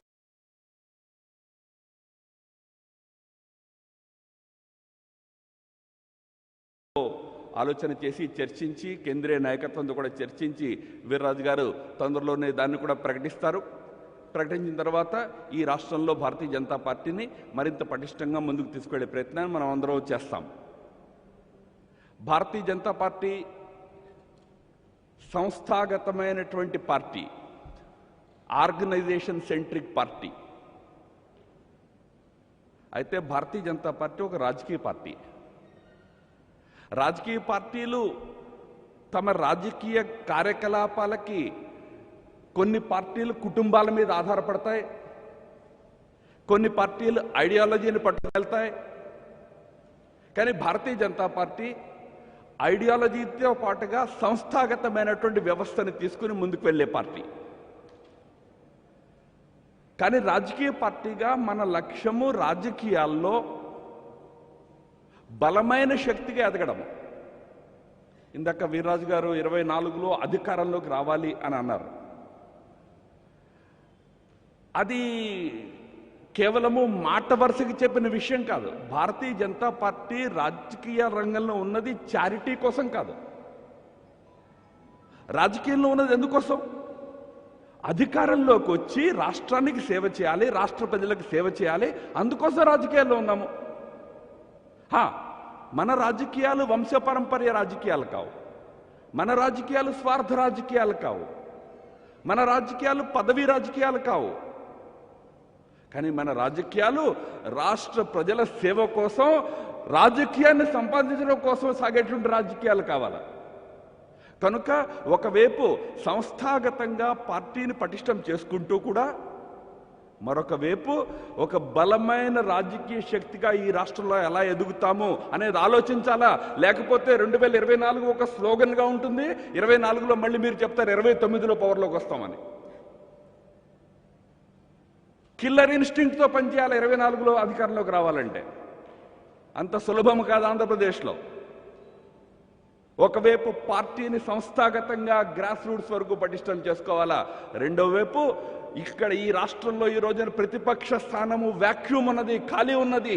దాన్ని భారతీయ జనతా పార్టీ ఫిలప్ చేయాలా, బలమైన రాజకీయ ప్రతిపక్షంగా ఇక్కడ ఎదగాల. అధికారంలో ఉండే పార్టీ అది వైఎస్ఆర్సీపీ అయినా టీఆర్ఎస్ అయినా మాకెవ్వరూ వ్యతిరేకంగా ఉండకూడదు, ప్రతిపక్షంగా ఉండకూడదు అనే కోరుకుంటుంది. మనం ఒక స్టేట్మెంట్ ఇవ్వగానే పాపం అటువైపు నుంచి చాలా బాధపడిపోతుంటారు. నేను చూశాను కన్నా గారి అనుభవం. ఆయన గట్టిగా ఒక స్టేట్మెంట్ ఇవ్వగానే ఆయన మీద వ్యక్తిగతమైన దాడులకు కూడా, దాడులు అంటే ఫిజికల్ అటాక్స్ కాదు, మీడియా అటాక్స్ చేసే ప్రయత్నము. ఎందుకంటే అధికారంలో ఉండే పార్టీకి అప్పుడప్పుడు, ముఖ్యంగా ఆ పార్టీ వైఎస్ఆర్సీపీ లాంటి పార్టీ అయినట్లయితే, ఆ పార్టీ మనసులో మమ్మల్ని ఎవరూ వ్యతిరేకించకూడదు అనేటువంటి భావన ఉంటుంది. భారతీయ జనతా పార్టీ రాష్ట్రంలో కన్స్ట్రక్టివ్ అపోజిషన్, క్రిటికల్ ఫ్రెండ్గా పనిచేయాలి.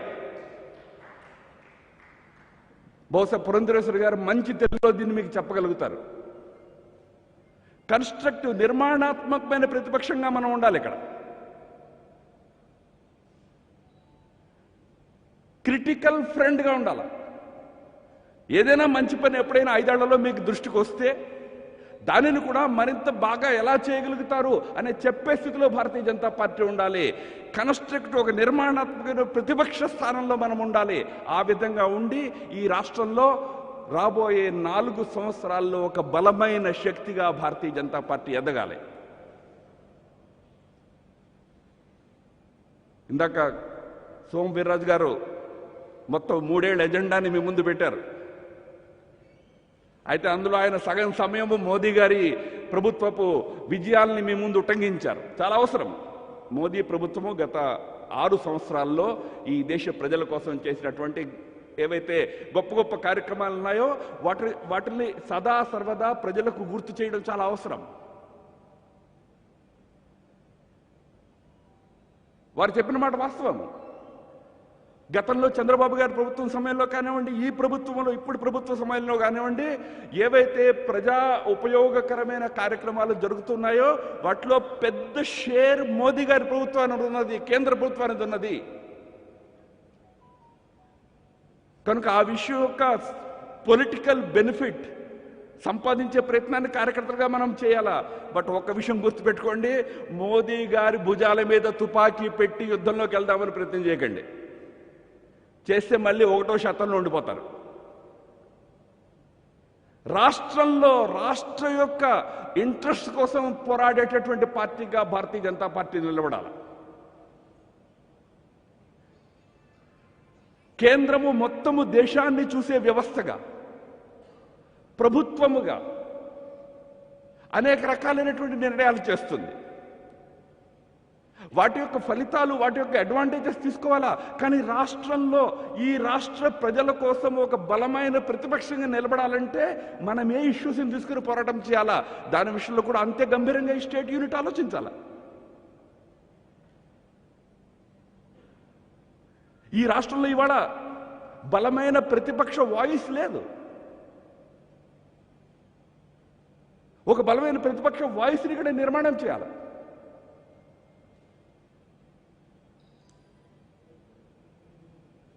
మూడు రాజధానులు నిర్మాణం చేస్తామని రాష్ట్ర ప్రభుత్వం నిర్ణయం తీసుకున్నది. గవర్నర్ గారు ఆమోదముద్ర లభించింది. ఆంధ్రప్రదేశ్ హైకోర్టులో సెంట్రల్ గవర్నమెంట్ ఒక అఫిడవిట్ ఇచ్చింది. దాంట్లో ఇది రాష్ట్ర ప్రభుత్వం యొక్క జ్యూరిస్డిక్షన్లోకి వచ్చే విషయము, కేంద్రము జోక్యం చేసుకోవాల్సిన విషయం కాదు అని చెప్పినట్టుగా మనమంతా చదివాము. ఈ రోజు కూడా పేపర్స్లో ఉన్నది. అదొక రాజ్యాంగపరమైనటువంటి ఒక సమాధానం. అది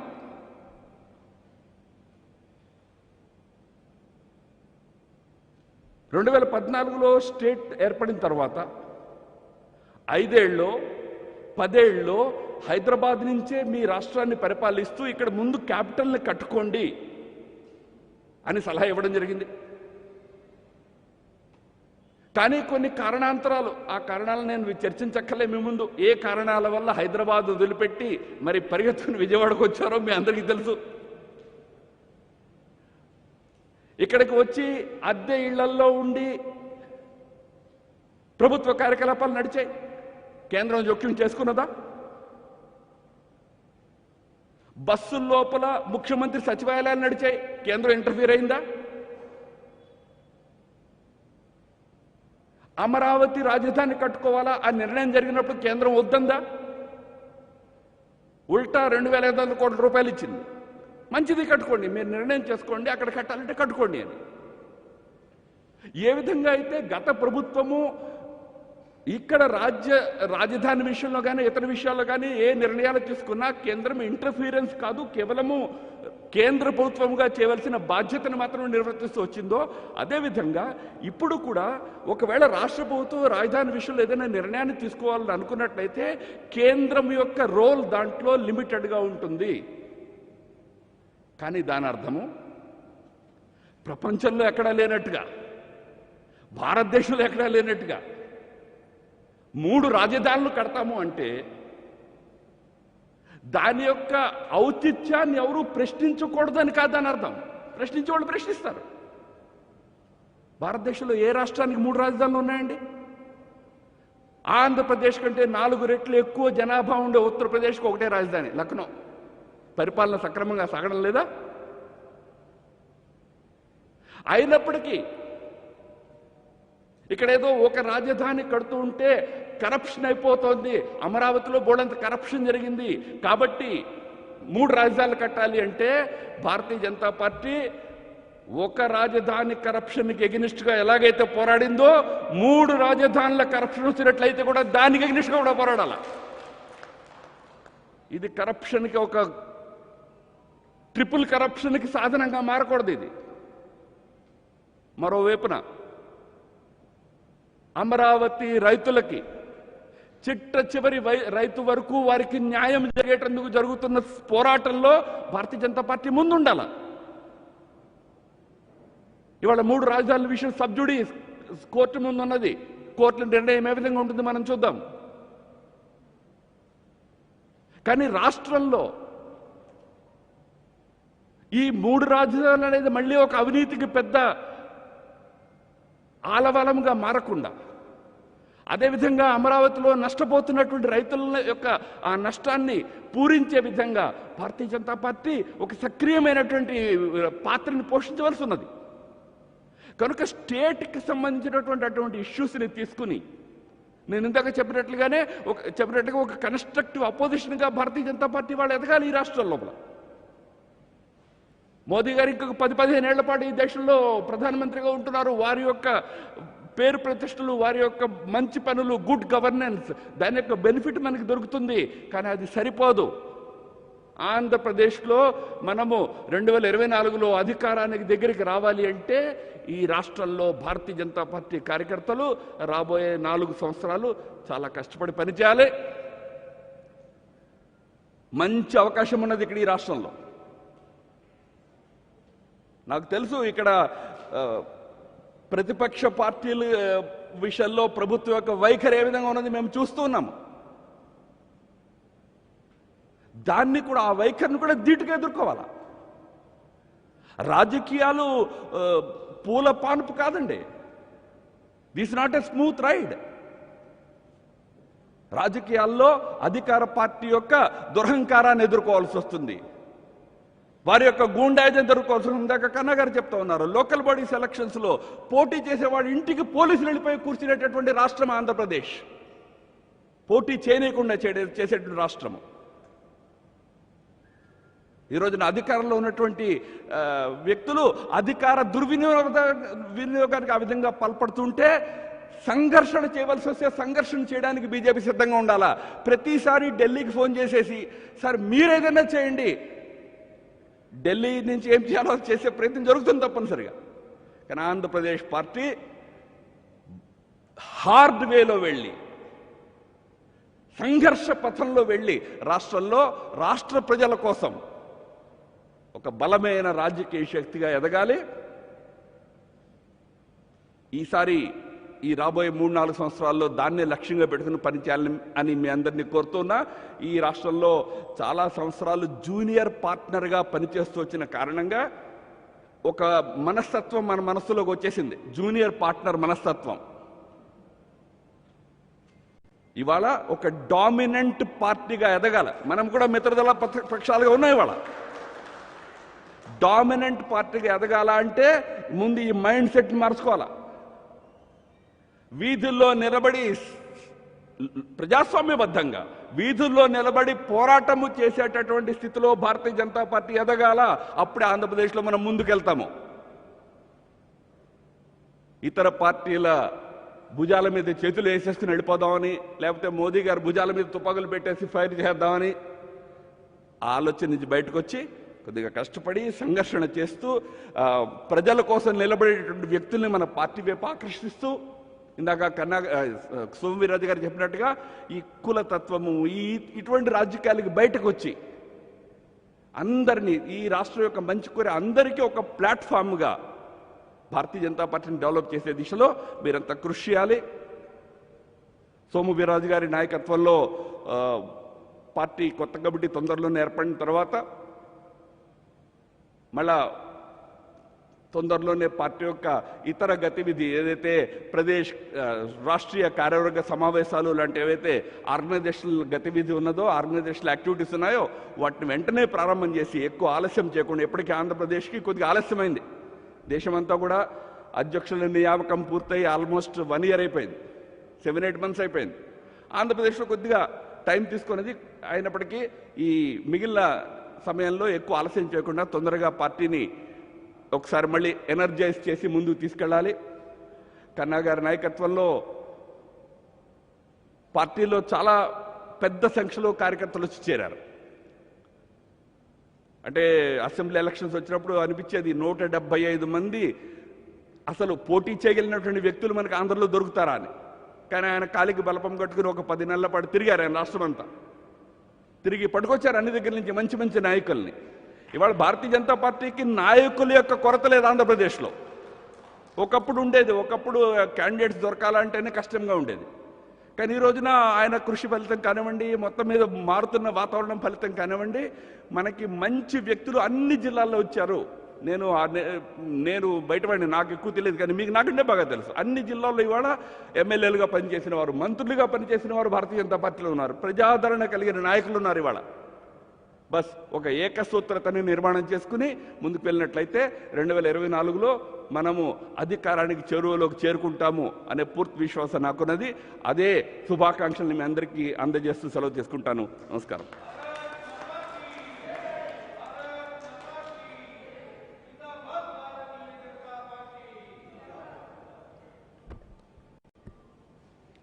అందరికీ నమస్కారం. ఎంతో కనుల పండుగ రంగరంగ వైభవంగా జరగాలి, కానీ కరోనా కన్నుల కారణంగా ఎంత మేరకు జరగాలో అంత మేరకు జరిగి, ఇంత మేరకు జరగడానికి సహకరించిన రాష్ట్ర వ్యాప్త కార్యకర్తలందరికీ కూడా ముందుగా ధన్యవాదాలు తెలియజేస్తూ, పదుకా అంతిమ లక్ష్య నహీ హై సింహాసన్ చढ़ता జానా అనేక ఆలోచనతో పెరిగిన మన సోము వీర్రాజు గారు ఇవాళ రాష్ట్ర పగ్గాలు స్వీకరించడం, ఆ యొక్క కార్యక్రమంలో ఆయన ముందుగా అభినందనలు, శుభాకాంక్షలు, ధన్యవాదాలు తెలియజేస్తూ, అలాగే ఆయనకి పదవీ బాధ్యతలు ఇచ్చిన, మనకి ఇంతవరకు రాష్ట్రానికి ముందుకు తీసుకెళ్లిన మన మాజీ రాష్ట్ర అధ్యక్షులు, రాజకీయ దురంధరుడు కన్నా లక్ష్మణ్ గారికి ధన్యవాదాలు తెలియజేస్తున్నాం.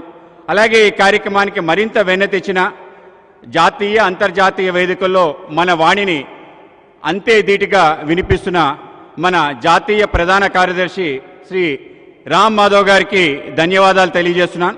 అలాగే సంఘ ప్రచారకులు, అఖిల భారత సహ సంఘటన కార్యదర్శి శ్రీ సతీష్ జీకి ధన్యవాదాలు తెలియజేస్తున్నాను. అలాగే మన రాష్ట్ర వ్యవహారాల ఇన్ఛార్జ్ శ్రీ సునీల్ దేవధర్ గారికి ధన్యవాదాలు తెలియజేస్తున్నాను. అలాగే జాతీయ కార్యదర్శి వై సత్యకుమార్ గారికి, అలాగే ఈ కార్యక్రమాన్ని ఎంతో హుందాగా అందంగా నిర్వహించిన మన జాతీయ నాయకురాలు శ్రీమతి పురంధరేశ్వర గారికి ధన్యవాదాలు తెలియజేస్తున్నాను. అలాగే కార్యక్రమంలో వేదికపై పంచుకున్న పెద్దలు శ్రీ ఆదినారాయణ రెడ్డి గారికి, అలాగే రావెల కిషోర్ బాబు గారికి, మాజీ మంత్రివర్యులు, వాళ్ళకి ధన్యవాదాలు. అలాగే సహచర ఎమ్మెల్సీ శ్రీ వాకాటి నారాయణ రెడ్డి గారికి ధన్యవాదాలు తెలియజేస్తున్నాను. అలాగే ఇక్కడ ఉపస్థితులైన రాష్ట్ర నాయకత్వ గణానికి కూడా ధన్యవాదాలు తెలియజేస్తూ, దూరంగా కూర్చోబెట్టిన, దగ్గరగా భారతీయ జనతా పార్టీని ప్రజలకు దగ్గరగా తీసుకెళ్తున్న ఈ కోవిడ్ నేపథ్యంలో అత్యంత సాహసోపేతంగా వార్తల్ని తీసుకెళ్తున్న మా మిత్రులు, పత్రికా విలేకరులందరికీ కూడా ధన్యవాదాలు తెలియజేస్తున్నాను. వెన్యూ అనే ఈ వెన్యూని ఈ కార్యక్రమానికి నిర్వహించడానికి ఇచ్చిన వెన్యూ యాజమాన్యానికి ధన్యవాదాలు తెలియజేస్తూ, మనందరం కూడా కలిసి సామూహికంగా జనగణమనతో మన కార్యక్రమాన్ని ముగిద్దాం. సోము వీర్రాజు గారు ఇక్కడే ఉంటారు. మనందరం కూడా ఆయన్ని అభినందించే అవకాశం ఉంటుంది. ఆ విధంగా మనందరం ఒకరి తర్వాత ఒకళ్ళు ఆయన్ని అభినందిద్దాం.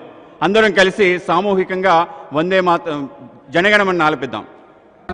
जनगणमन अधिनायक जय हे भारत भाग्य विधाता पंजाब सिंध गुजरात मराठा द्राविड उत्कल बंगा विंध्य हिमाचल यमुना गंगा उच्चल जलधि तरंगा तव शुभ नामे जागे तव शुभ आशीष मांगे गाहे तव जय गाथा जन गण मंगलदायक जय हे भारत भाग्य विधाता जय हे जय हे जय हे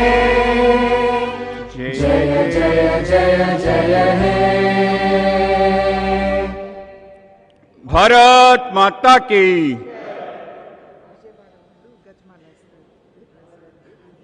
విజయవాడ పార్టీ సంబంధించిన వాళ్ళు గజమాల వేసి ముందుగా సోము వీర్రాజు గారిని అభినందనలు తెలియజేస్తారు.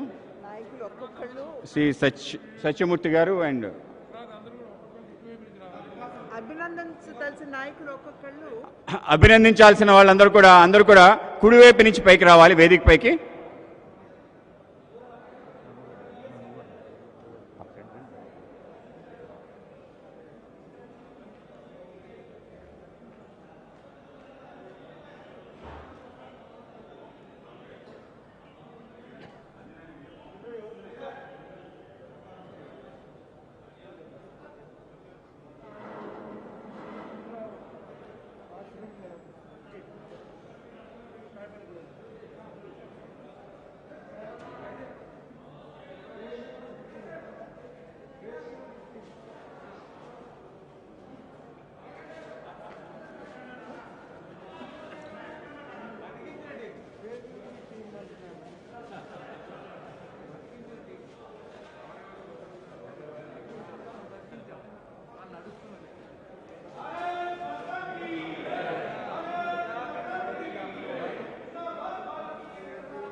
నమస్తే.